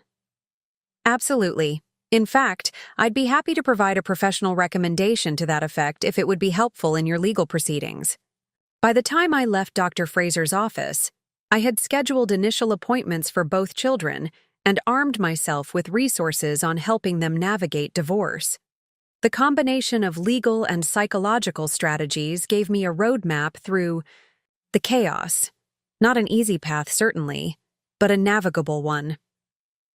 As I drove home, my mind cataloged the progress of the past 48 hours. From the shattering moment of Brooke's call to now, I had assembled a team of allies, gathered critical evidence, initiated legal proceedings, and secured psychological support for my children. Though the pain remained raw, and the challenges ahead daunting, I no longer felt helpless in the face of Eric's betrayal. He had spent a year secretly dismantling our family. I had spent 2 days strategically preparing to rebuild it, stronger, more resilient, and ultimately better off without. The man who had proven himself unworthy of our trust. By Thursday afternoon, just 2 days after Brooke's devastating phone call, the machinery of divorce was already in motion. Rachel's paralegal had emailed draft court filings for my review, each document meticulously crafted to protect my interests and those of my children. I'd scheduled appointments with our family doctor to discuss potential stress-related health impacts, contacted the children's school counselor to alert her to our family situation, and opened a new checking account, in my name only. But one crucial conversation remained, the one I'd been dreading most. "It's time to call Mom and Dad," Natalie reminded me gently as we sat at the kitchen island, reviewing the financial spreadsheet she'd created to track expenses moving forward.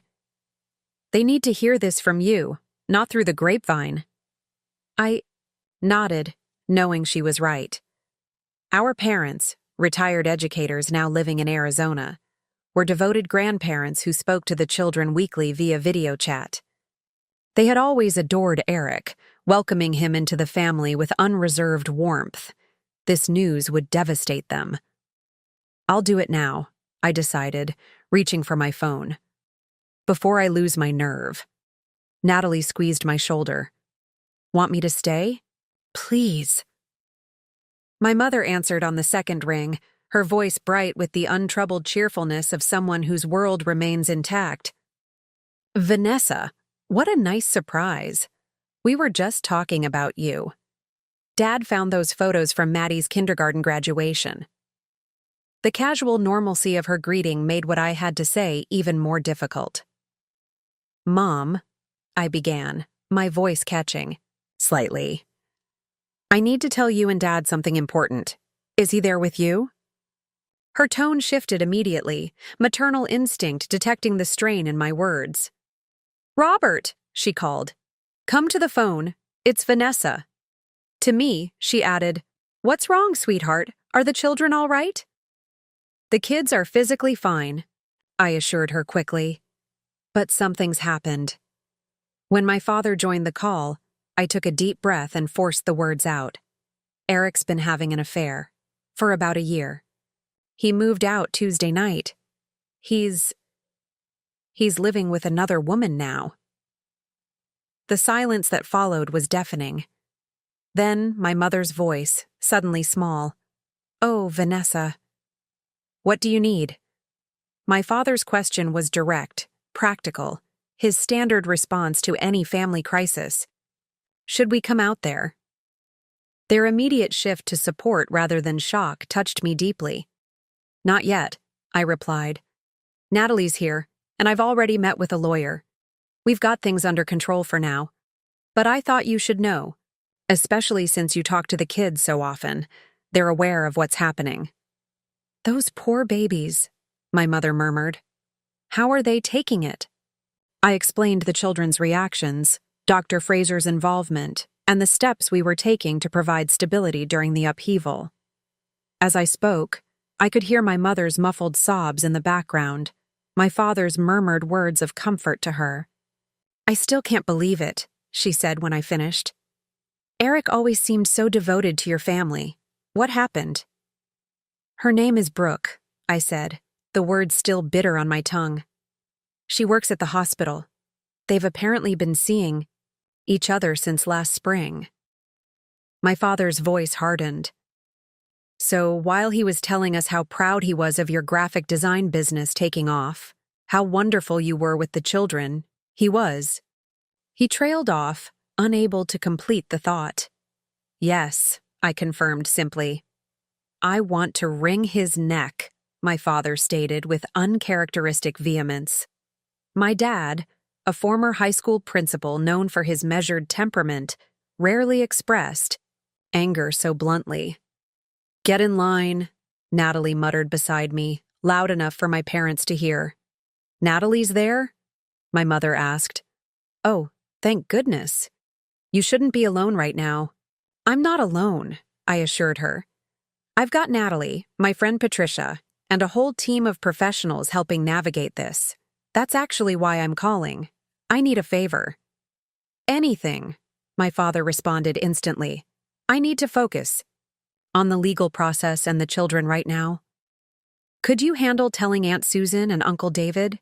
And maybe coordinate letting the extended family know? I just can't face repeating this story over and over." My mother's voice strengthened, her natural organizational skills activating. "Of course we will. We'll make sure everyone knows to support you without overwhelming you with questions, and we'll be ready to come out whenever you need us, for the custody hearing or just for moral support." Their unconditional backing brought tears to my eyes. "Thank you," I managed. "I love you both." "We're so proud of how you're handling this," my father said firmly. "And remember, you are not defined by Eric's choices. You are still the same remarkable woman you've always been." After ending the call, I sat in silence for a moment, absorbing their validation. Then I turned to Natalie. "One down, 1, 2, go." The second dreaded conversation couldn't be delegated, informing my small team of freelance designers about potential disruptions to our workflow.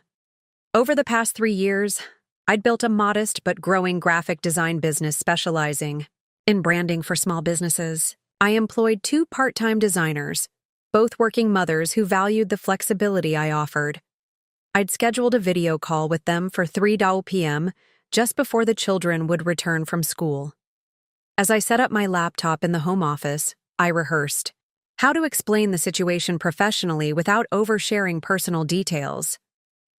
Jordan and Melissa joined the call punctually, their friendly faces appearing on screen with no idea of the bombshell I was about to drop. "Thanks for making time on short notice," I began. "I wanted to speak with you directly about some personal circumstances that might impact our work in the coming weeks." Their expressions grew concerned as I continued. "My husband and I are separating, and I've initiated divorce proceedings. While I'm committed to maintaining our client relationships and meeting all deadlines, there may be times when I need to adjust my availability due to legal meetings or family obligations." Both women responded with immediate support. Melissa, who had gone through a divorce herself 2 years earlier, offered practical suggestions for managing client expectations during personal crisis. Jordan volunteered to take on additional client communication responsibilities if needed. "The most important thing," Melissa emphasized, "is that you set boundaries now, before you're overwhelmed. Clients will understand temporary adjustments far better than missed deadlines or communication lapses." We spent the next 30 minutes reorganizing our project management system, implementing backup protocols, and identifying which upcoming deadlines might need renegotiation. By the end of the call, we had created a resilient work plan that would allow me to focus on personal priorities while preserving my business's reputation and income. "Thank you both," I said sincerely as we prepared to end the call. "I can't express how much your support means right now." "We're more than colleagues," Jordan replied warmly. "We're a team. Whatever you need, just ask." After the call, I updated my business continuity spreadsheet, adding columns for potential income fluctuations and contingency planning. The graphic design business represented approximately 35% of our household income, not insignificant, but also not enough to maintain our current lifestyle without Eric's contribution. Financial reality would eventually necessitate difficult decisions about the house, the children's activities, perhaps even my business model. But those decisions didn't need to be made today. Today was about securing foundations and establishing support systems for the challenging months ahead. My phone buzzed with a text from Eric. "Need to get more of my things tomorrow evening. Okay to come by around 7? The message was coolly practical, as if he were a casual acquaintance rather than the man who had shared my bed for 15 years. I responded with equal detachment. "Children will be home. Not appropriate timing. Saturday morning instead?" His reply came quickly. "Saturday works. We'll come at 10.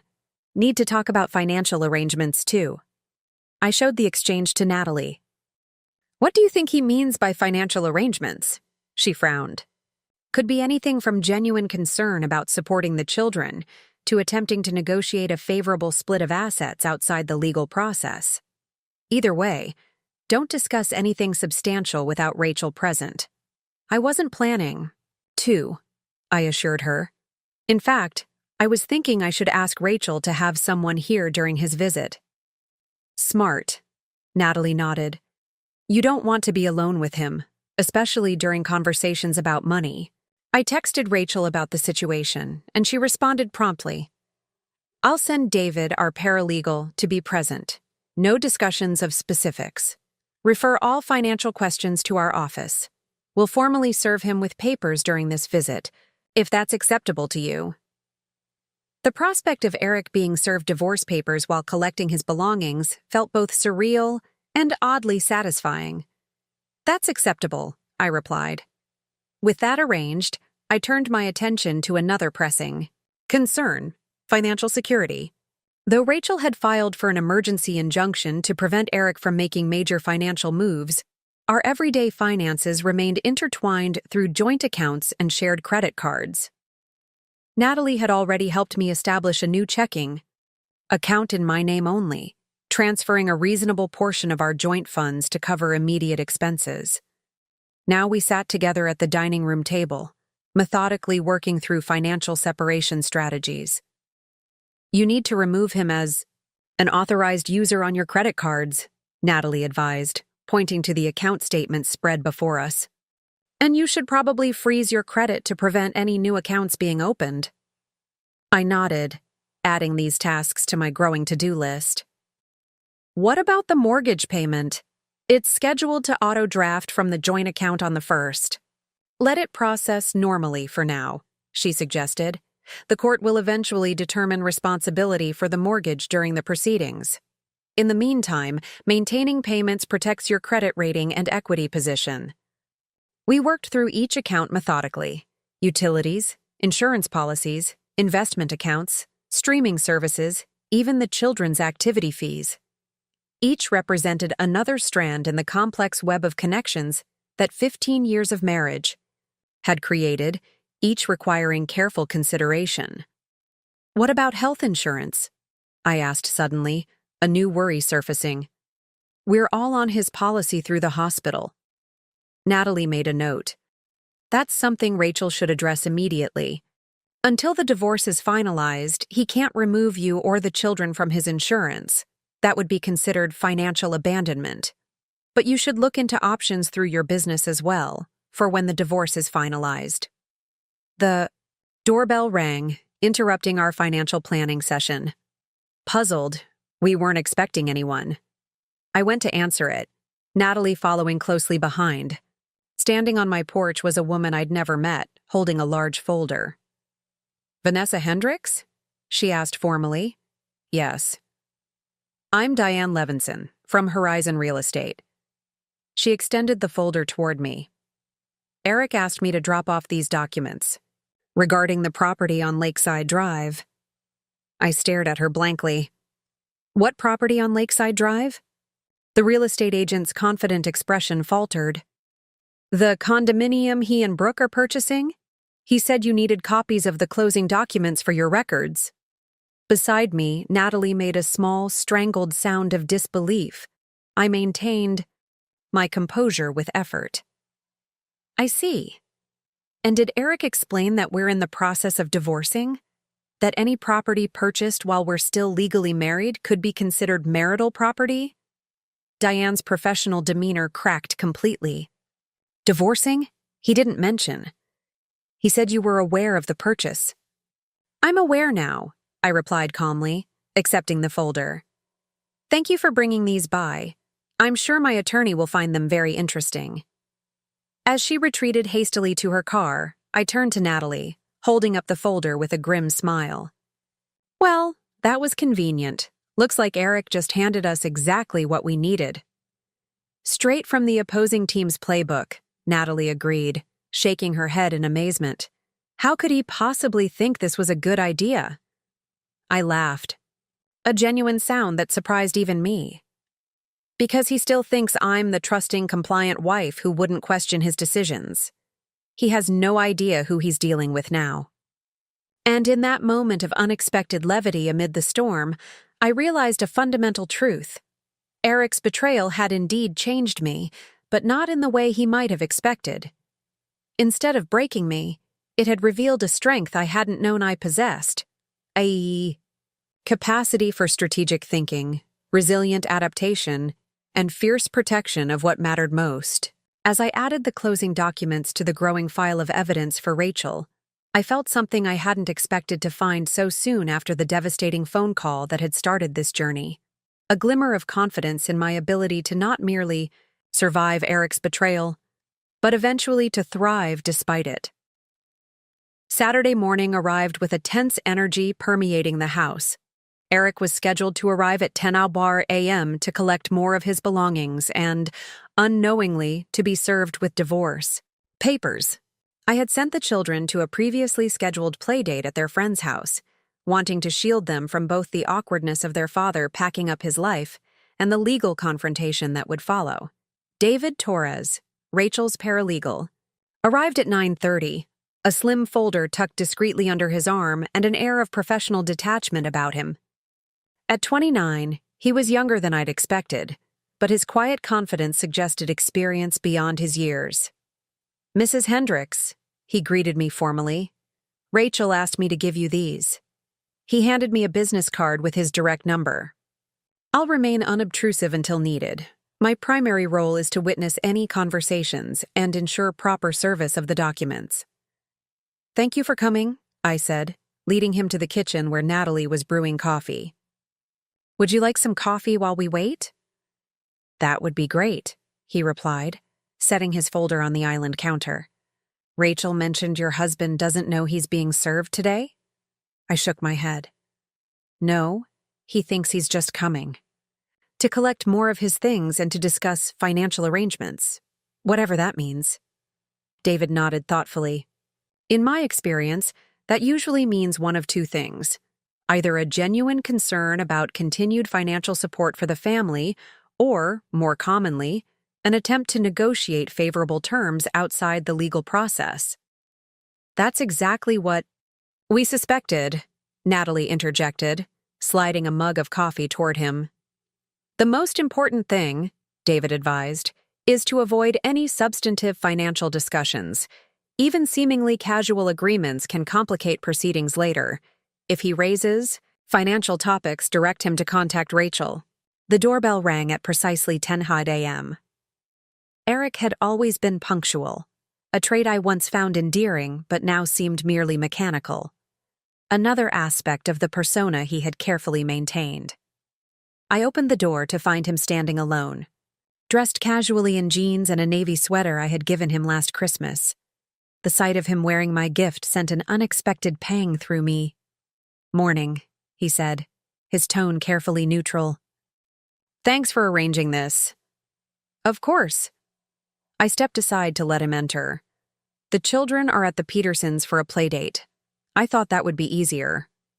He nodded, glancing around the foyer as if suddenly seeing it as a visitor rather than a resident. "That's probably best. I've brought some boxes for my things." "You should know we have company," I said, gesturing toward the kitchen.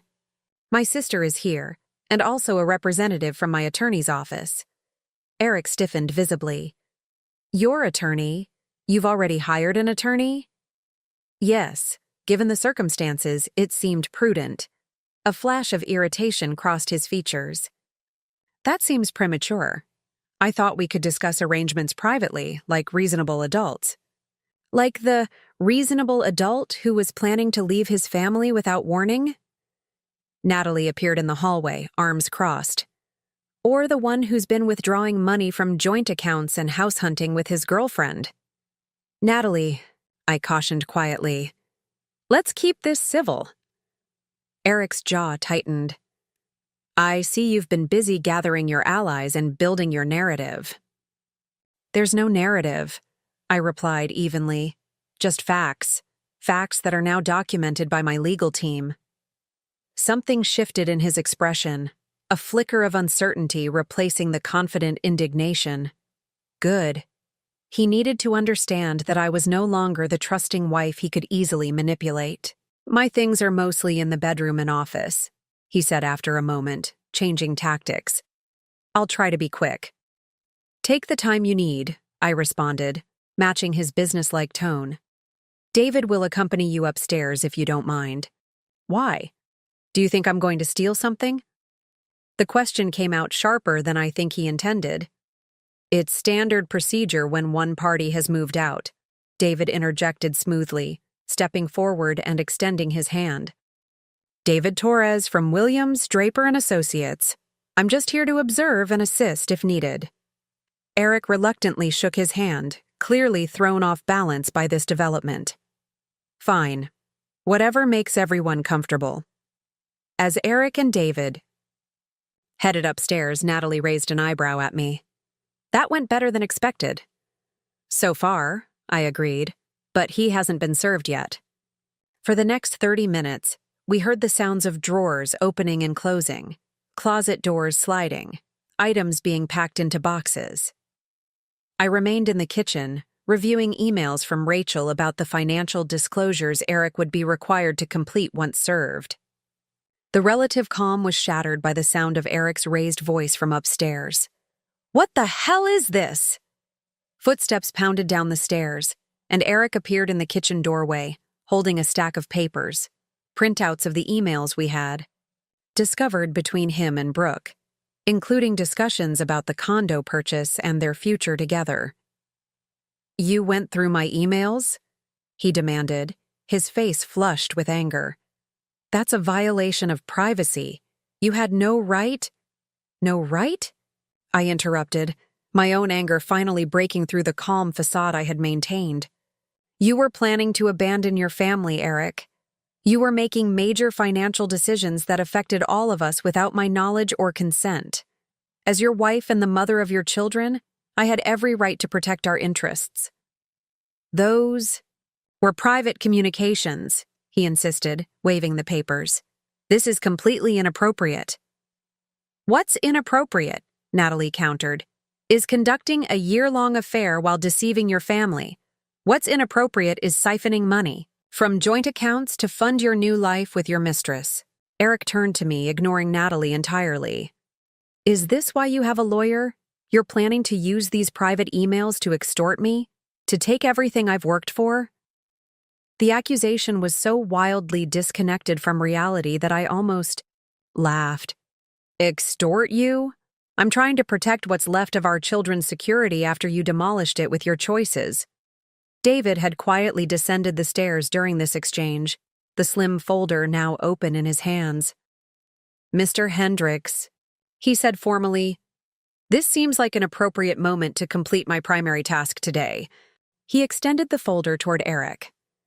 "You are hereby served with a petition for divorce, a motion for temporary custody of your minor children, and an emergency injunction prohibiting any major financial transactions or asset transfers pending.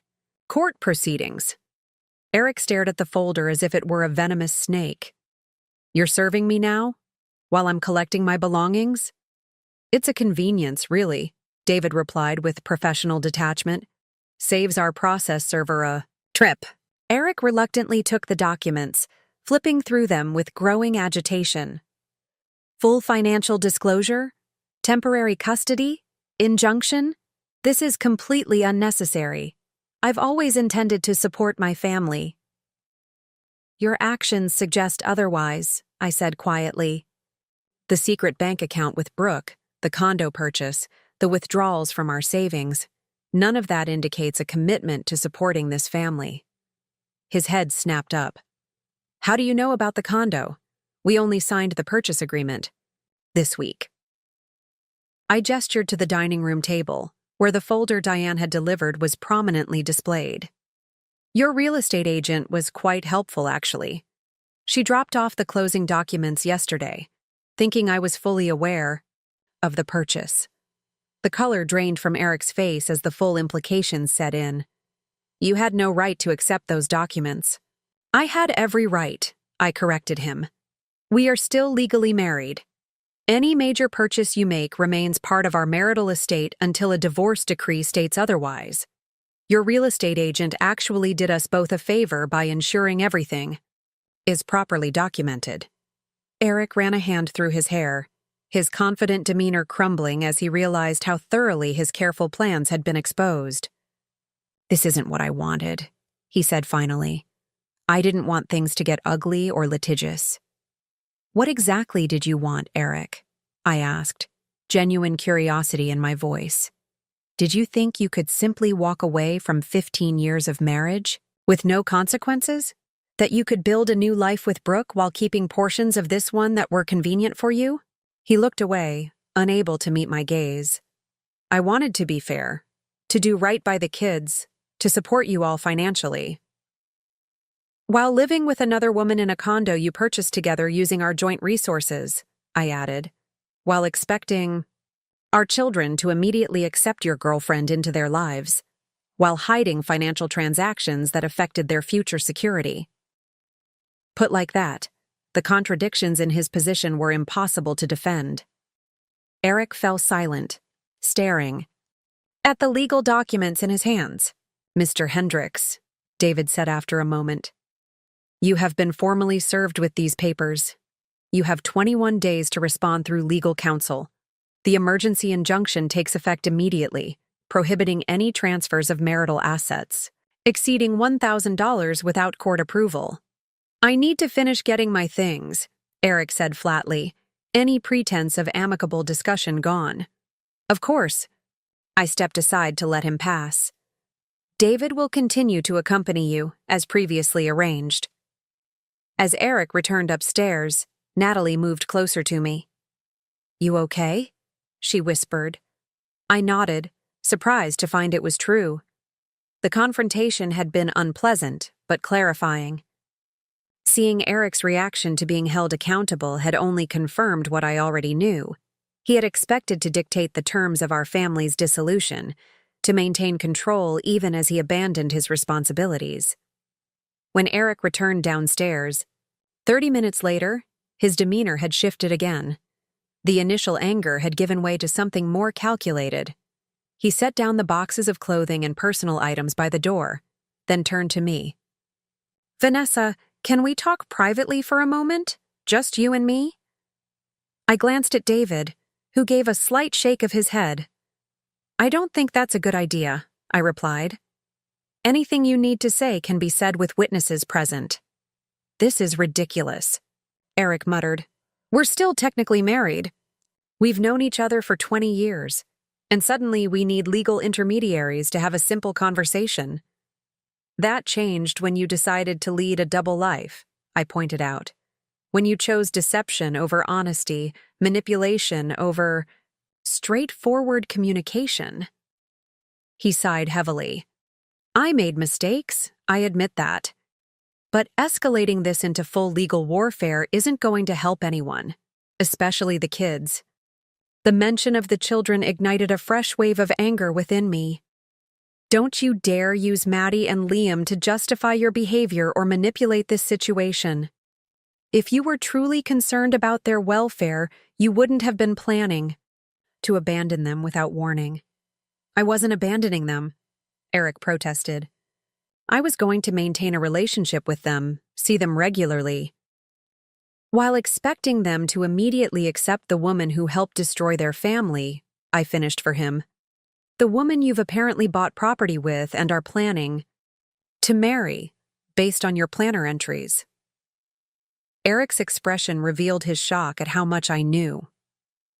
You've been through my planner too? Is there anything you haven't invaded? I did what was necessary to protect my children's interests. I replied unapologetically. Something you failed to do while pursuing your relationship with Brooke. He stared at me for a long moment, seemingly reassessing the woman standing before him. The compliant, trusting wife he had expected to find had been replaced by someone more formidable, more resolute. This isn't you, Vanessa, he said finally. The legal maneuvering, the investigations, the hostility. This isn't who you are. You're right, I agreed, surprising him. This isn't who I was before Tuesday night, before I discovered that my husband of 15 years had been systematically deceiving me while planning his exit. Consider this the person I've become in response to your choices, Eric. I didn't want this transformation any more than I wanted this divorce, but here we are. His shoulders slumped slightly, the fight visibly draining from him. I'll have my lawyer contact. Yours, he said, picking up his boxes. Please tell the kids I'll call them tonight. I will, I promised, opening the door for him. And Eric? Dr. Fraser, their psychologist, has recommended they not be introduced to Brooke until they've had time to process these changes. I expect you to respect that professional guidance during your interactions with them. He paused in the doorway, clearly wanting to argue, but recognizing the losing position. Fine. Whatever's best for the kids. As the door closed behind him, I leaned against it, a complex mix of emotions washing over me, relief that the confrontation was over, satisfaction that the legal process was in motion, lingering anger at his attempts to justify his actions, and an unexpected twinge of sadness for what had been lost. You handled that impressively, David commented, slipping his fountain pen back into his jacket pocket after making final notes. Most clients find the service process much more emotionally challenging. Don't get me wrong, I replied, pushing away from the door. I'm devastated that my marriage has ended this way. But the person I'm grieving isn't the man who just left. It's the man I thought I was married to. And those are two very different people. As David gathered his things to leave, Natalie wrapped an arm around my shoulders. One major hurdle. Cleared, she said encouragingly. How are you feeling? I considered the question seriously. Strangely empowered, I admitted. For the first time since Tuesday night, I feel like I'm not just reacting to Eric's choices. I'm actively shaping what comes next, and that makes all the difference. Sunday morning dawned with an unexpected sense of peacefulness. For the first time since Brooke's devastating phone call, I woke without that initial moment of disorientation, that split second where reality hadn't yet reasserted itself and life still seemed normal. Instead, I opened my eyes fully aware of my new circumstances and, surprisingly, feeling equipped to face them. The children were still asleep, the house quiet in that precious weekend stillness. Natalie had finally returned to her own apartment yesterday evening after making me promise to call at the first sign of trouble. Her absence left a void, but also created space for reflection I hadn't been able to afford in the chaotic days since Eric's departure. Wrapping myself in a robe, I padded downstairs to make coffee, savoring the simple pleasure of moving through my kitchen unobserved. As the coffee brewed, I settled at the dining room table with my journal, a practice I had abandoned years ago amid the busy demands of family life. Who am I now? I wrote, the question both terrifying and liberating. Who do I want to become? Through this experience? The woman I had been before Tuesday night, trusting, focused on family harmony, defining myself largely through my roles as wife and mother, had been fundamentally altered by Eric's betrayal. That version of me had operated under assumptions that had proven catastrophically false. The ground beneath that woman had crumbled irreparably. But rather than feeling diminished by this forced evolution, I found myself curious about who might emerge from the ruins. The person who had methodically gathered evidence, secured legal protection, and stood firm against Eric's manipulations wasn't entirely unfamiliar. She had always existed within me, but circumstances had never demanded her emergence until now.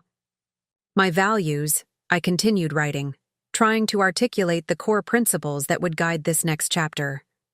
What matters most to me? The children, obviously. Their security, stability, and emotional well-being would remain my highest priority. But beyond that fundamental commitment, what would shape my decisions moving forward? Authenticity, I wrote after consideration.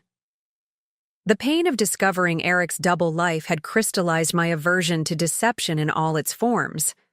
I would no longer accommodate convenient fictions or comfortable lies, either from others or within myself. Self-sufficiency. The vulnerability created by financial entanglement with Eric had exposed the danger of dependence. While I couldn't immediately achieve complete financial independence, I could work steadily toward greater self-reliance, integrity.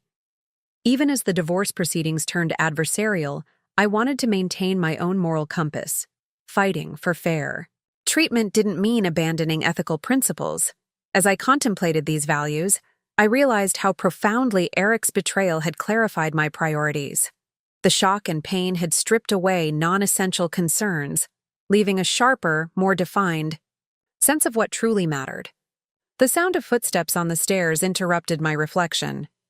Maddie appeared in the doorway, hair tousled from sleep, already looking so grown up in her stance and expression.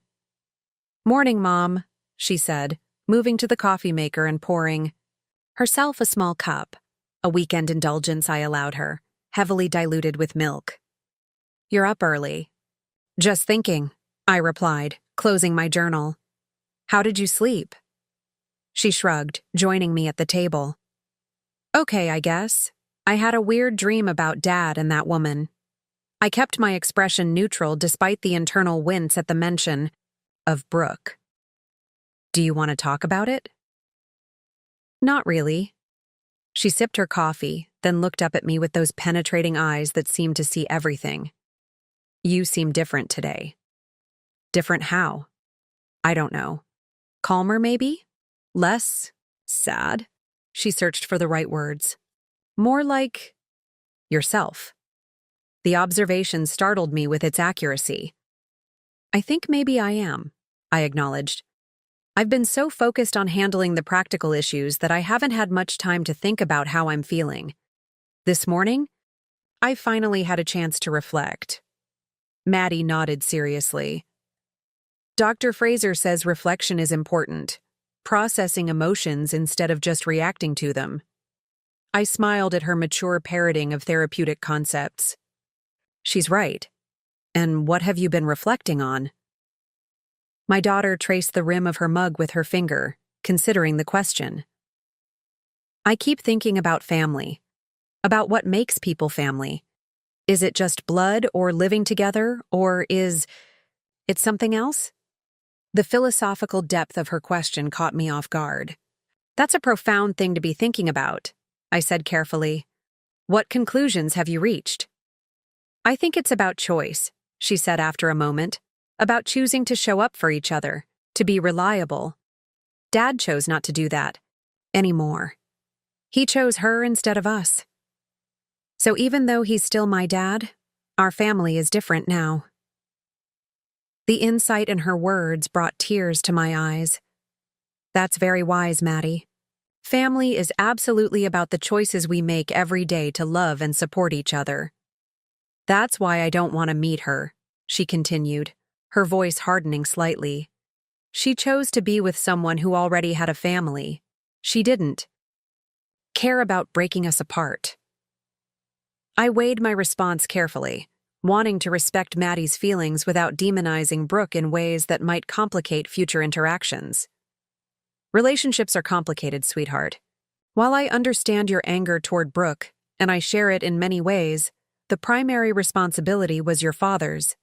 He made vows to our family that he chose to break. I know, she sighed.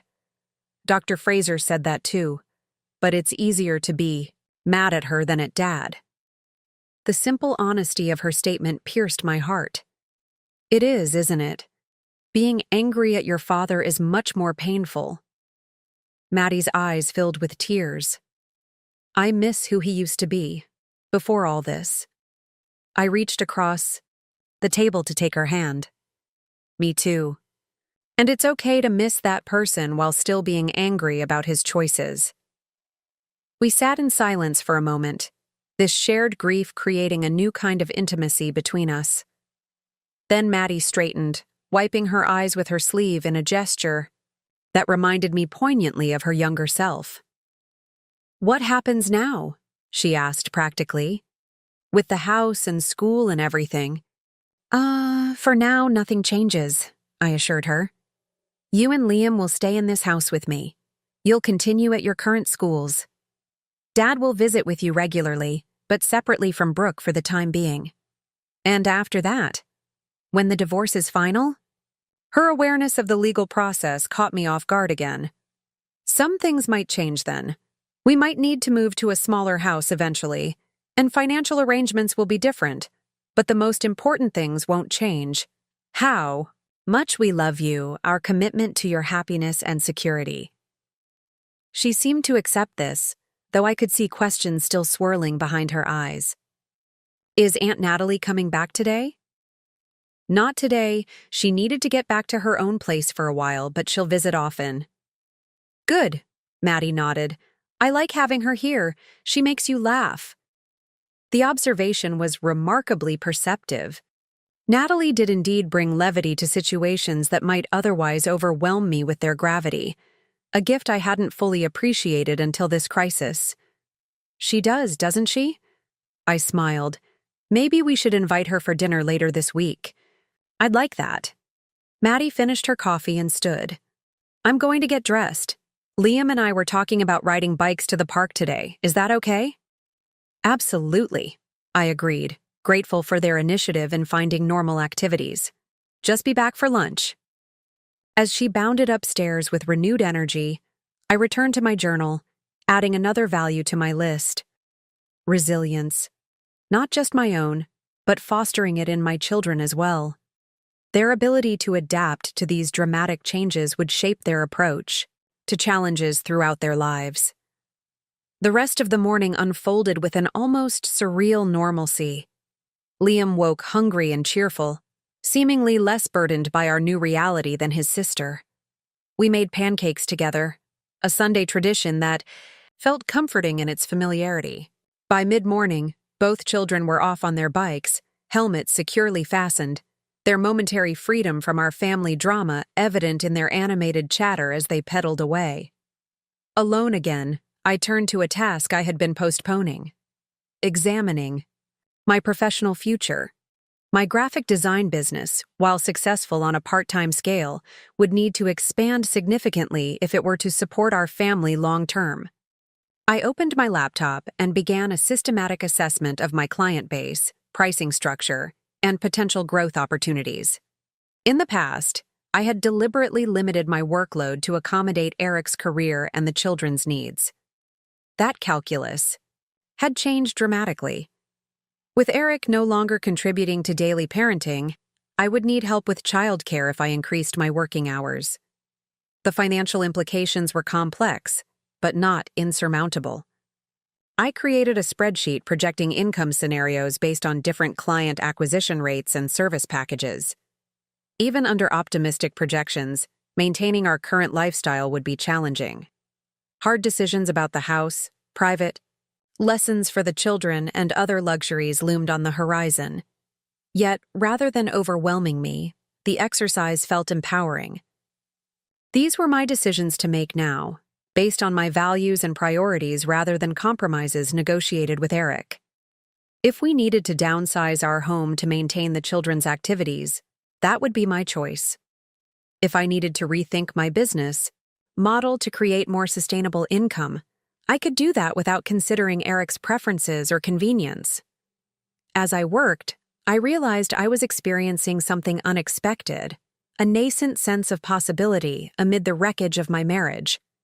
The path forward was difficult and strewn with obstacles, but it was mine to navigate according to my own compass. My phone rang, interrupting these reflections. The caller ID showed Patricia's name. "Hey," I answered, saving my financial projections. "How are you?" "I'm fine, but that's not why I'm calling," she replied, her voice tight with suppressed emotion. "I just heard something you need to know. It's about Eric and Brooke." My stomach clenched instinctively. "What is it?" "I ran into Kelly from the hospital fundraising committee at the grocery store. She asked about you, said she was sorry to hear about your situation." Patricia paused. "Apparently, Eric and Brooke announced their engagement to the hospital staff on Friday. They're planning a December wedding." The information landed like a physical blow, momentarily stealing my breath. A December wedding? But our divorce won't even be final by then. "I know," Patricia said grimly. "It seems they're either being wildly optimistic about the timeline or planning to announce a postponement later. But they're already talking about it openly." I closed my eyes, absorbing this fresh betrayal. 4 days after leaving his family, Eric was publicly celebrating his future with the woman who had helped destroy our marriage. The callousness was staggering. "Thank you for telling me," I said finally. "I needed to know before the children heard it from someone else." "I'm so sorry, Vanessa, the cruelty of it. I just can't understand how he could do this."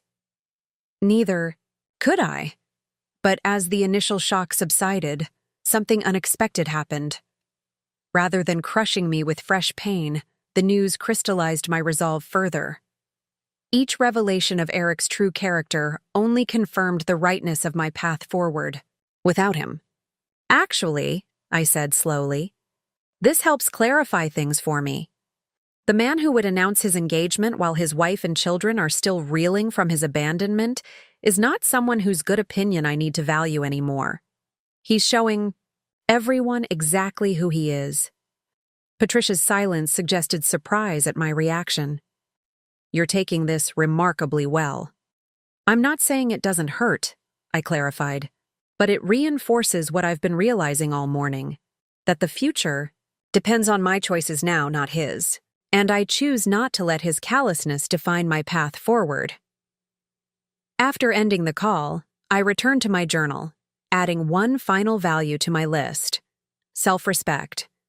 No matter what Eric did or how public this humiliation became, I would maintain my dignity and self-worth. His choices reflected on him, not on me. By the time the children returned from their bike ride, rosy-cheeked and hungry, I had completed my transformation from shocked victim to determined architect of our future. The pain remained, as did the challenges ahead, but they were now contextualized, within a framework of purpose and principle. "Did you have fun?" I asked as they burst through the door. "So much fun!" Liam exclaimed. "We saw ducks at the pond and this huge dog that looked like a bear." Maddie studied my face with that perceptive gaze of hers. "You've been working," she observed, noting the laptop open on the dining table. "Are we going to be okay, Mom? Like, with money and stuff?" "We are absolutely going to be okay," I assured her with newfound confidence. "Things might change, but we'll face those changes together, as a family. That's a promise."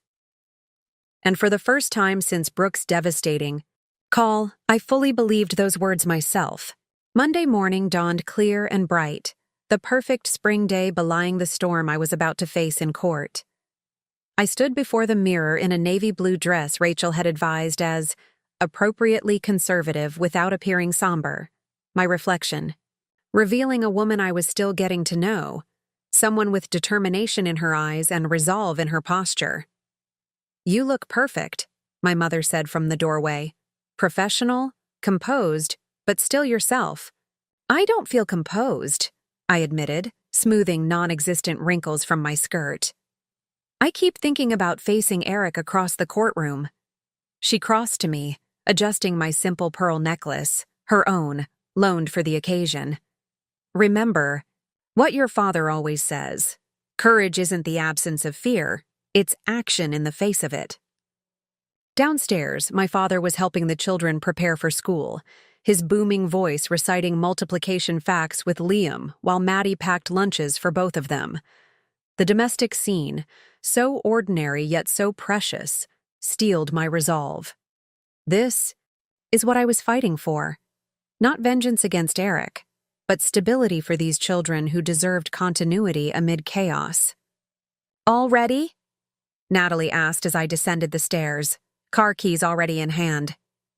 She would be accompanying me to court while my parents took the children to school and then waited at home. Patricia would join us at the courthouse, having taken the day off work to provide moral support. "As ready as I'll ever be," I replied, kissing Maddie and Liam goodbye with reassurances that everything would be fine, that this was just a meeting to help the grown-ups sort things out. "Will Dad be there?" Liam asked, his small face pinched with worry.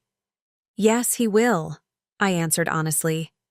"But you don't need to think about any of that. Just have a good day at school, and Grandma and Grandpa will pick you up afterward." "We'll make spaghetti for dinner," my father announced with exaggerated enthusiasm. "With those giant meatballs you like." Liam's face brightened at this promise, the simple pleasure of a favorite meal temporarily eclipsing his concerns. Maddie, more perceptive as always, hugged me tightly and whispered, "Show them how strong you are, Mom." The 20-minute drive to the courthouse passed in nervous silence, Natalie occasionally squeezing my hand at stoplights. We met Patricia and Rachel in the courthouse lobby, a final strategy session conducted in hushed tones beneath the echoing marble dome. "Remember, let me do the talking," Rachel reminded me. "Answer questions directly and factually. No emotional outbursts no matter what Eric's attorney claims.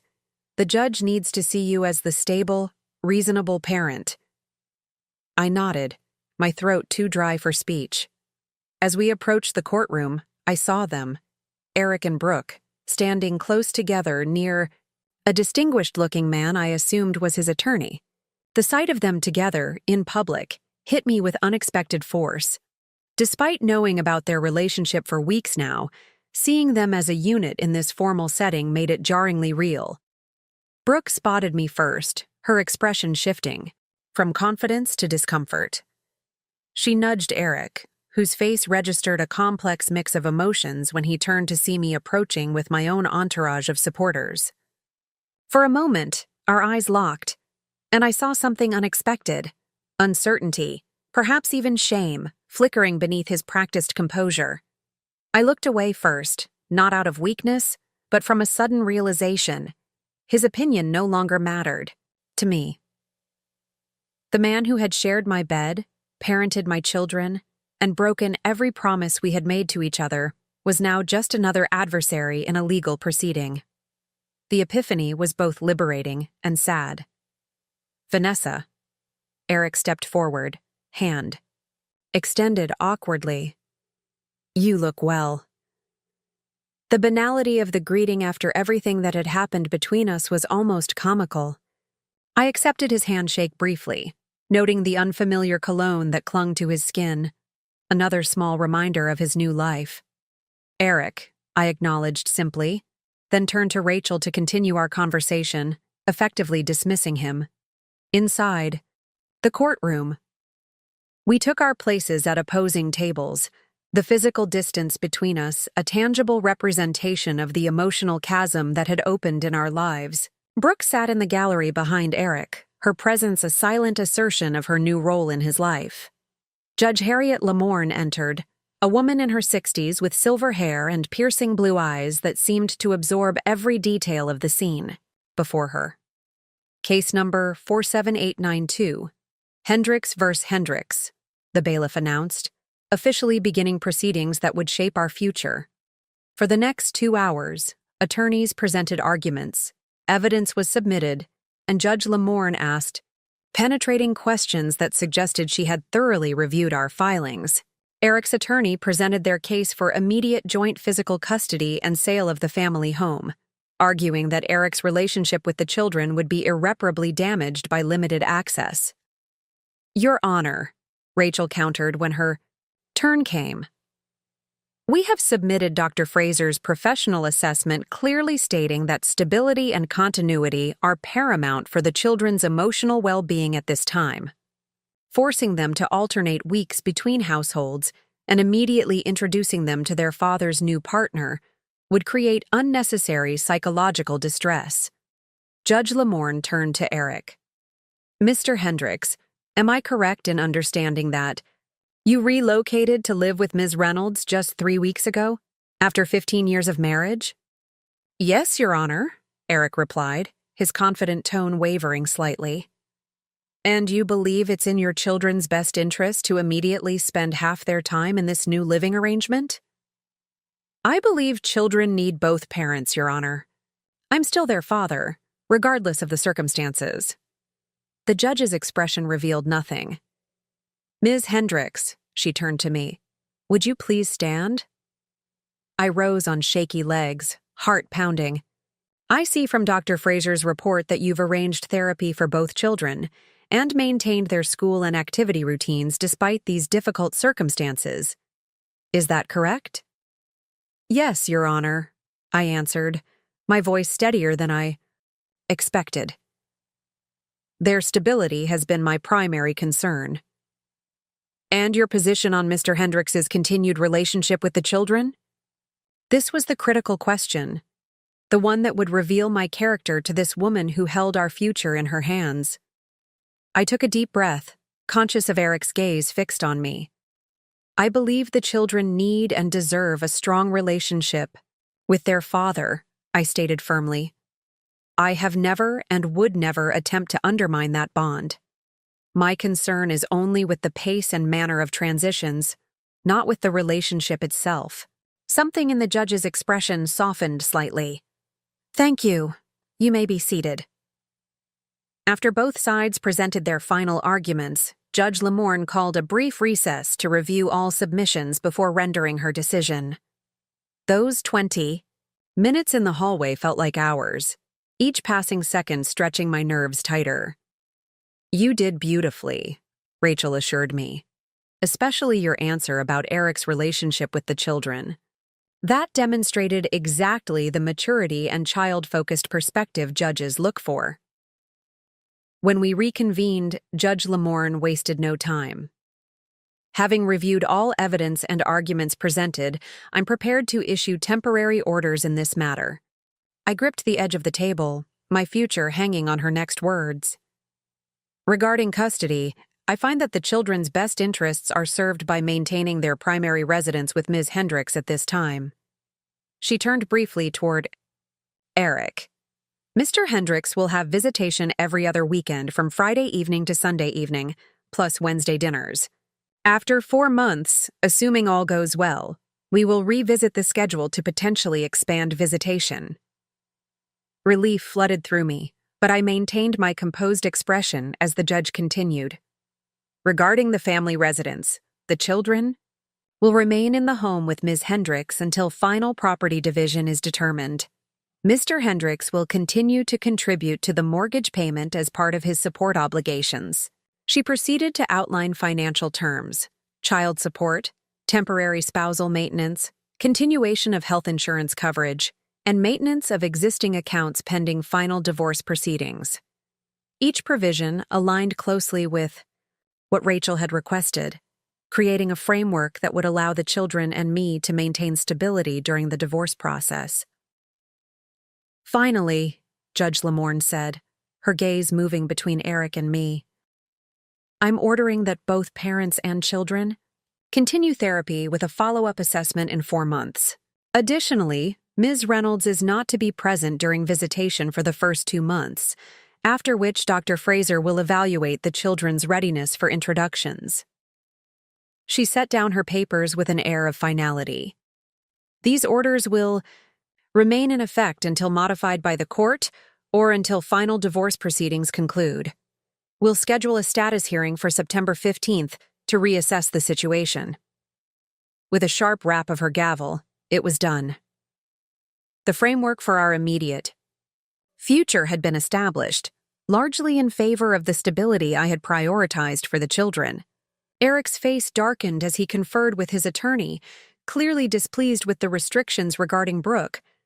Behind him, Brooke herself sat rigid, her expression unreadable. For a brief moment, I wondered what she had expected from this. Hearing, immediate acceptance into my children's lives? Validation of her relationship with Eric? Whatever it was, Judge Lamorne's orders had delayed it significantly. As we gathered our belongings to leave, Eric approached alone, his attorney tactfully hanging back. Vanessa? His voice was low, controlled. We need to talk about how to make this work for the kids. I agree, I replied, surprising myself. With my calm. They need both of us to put their needs first. I'm not the villain you think I am, he said, a hint of the old Eric, the man I thought I had married, showing through his defensive exterior. I made terrible choices, but I do love our children. Then prove it, I said simply. Not with words or promises, but with consistent actions. That's all that matters now. Something shifted in his expression, recognition, perhaps, that the power dynamic between us had fundamentally changed. I was no longer the devastated wife seeking his approval or explanation. I was a mother protecting her children's future, an equal party in legal proceedings, a woman who had found her voice amid the ruins of his betrayal. I'll call about Wednesday's dinner, he said finally, backing away. Tell the kids. Tell them I love them. I always do, I assured him, because despite everything, I had never weaponized the children's affection in our conflict. Their relationship with their father was separate from my grievances against my husband. Outside the courthouse, spring sunshine warmed my face as I stood on the steps with my support team. Patricia hugged me tightly, while Natalie made immediate calls to my parents with the news. Rachel reviewed next steps, scheduling our follow-up meeting for later that week. How do you feel? Patricia asked as we walked toward the parking garage. I considered the question seriously. Validated, I said finally. Relieved, but mostly empowered. For the first time since Brooke's call, I feel like I'm directing my own life again, not just reacting to Eric's choices. That's the most important victory, Rachel commented, overhearing my response. Legal rulings matter, of course, but reclaiming your sense of agency is what truly begins healing. Driving home with Natalie, I felt a curious lightness despite the gravity of the morning's proceedings. The temporary orders were just that. Temporary. The divorce process would continue for months, with further negotiations, potential setbacks, and unavoidable complexities ahead. But the immediate crisis had been navigated successfully. The foundation for our new reality had been laid. At home, my parents greeted us with anxious expressions that melted into relief when I shared the judge's decisions. My father swept me into a bear hug, while my mother wiped away tears of relief. I knew you'd prevail, my father declared with characteristic certainty. Justice still works sometimes. It's not about winning, Dad, I corrected gently. It's about creating the right environment for the children to heal. Even as I said it, I realized how much my perspective had evolved from those first days of shock and anger. That evening, as promised, We had spaghetti and meatballs, the children blissfully unaware of the legal battles fought on their behalf earlier that day. Watching them laugh with their grandparents, engaged in an elaborate story about a classroom mishap, I felt profound gratitude for this moment of normalcy amid our altered circumstances. After they went to bed, I retreated to my bedroom with my journal, needing to process the day's events privately. As I wrote about the hearing, Eric's approach afterward, and my unexpected composure throughout, a realization crystallized. The woman who answered Brooke's call 3 weeks ago no longer exists. She was defined by her marriage, her identity, intertwined with Eric's, her value measured in his validation. The woman who stood in court today is someone new, someone who discovered her strength not despite betrayal but because of it. I didn't choose this path. I would never have willingly subjected my children or myself to this pain. But now that we're here, I can choose who I become through it. I choose resilience over bitterness. I choose growth over stagnation. I choose to build something new rather than merely mourn what was lost. I closed the journal and moved to the window, gazing at the familiar neighborhood now bathed in moonlight. The trees, the houses, the quiet street, all appeared unchanged, though everything in my world had shifted dramatically.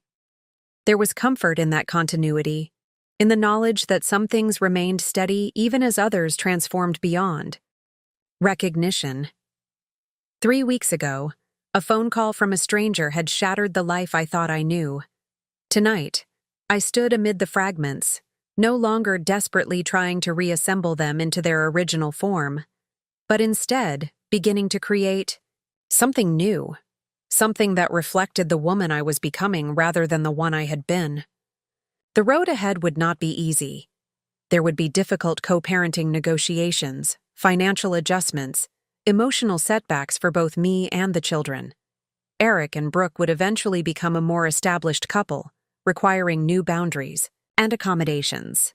The legal process would continue with its frustrations and compromises. But for the first time since that devastating dinner, I faced the future not with dread, but with determination. Not as a victim of Eric's betrayal, but as the architect of my own recovery. Not as half of a broken marriage, but as a whole person, in my own right. That transformation, from shattered to sovereign, was the true victory of this day, and no court ruling, no matter how favorable, could match its significance for the journey ahead. Up next, you've got 2 more standout stories right on your screen. If this one hit the mark, you won't want to pass these up. Just click and check them out. And don't forget to subscribe and turn on the notification bell so you don't miss any upload from us.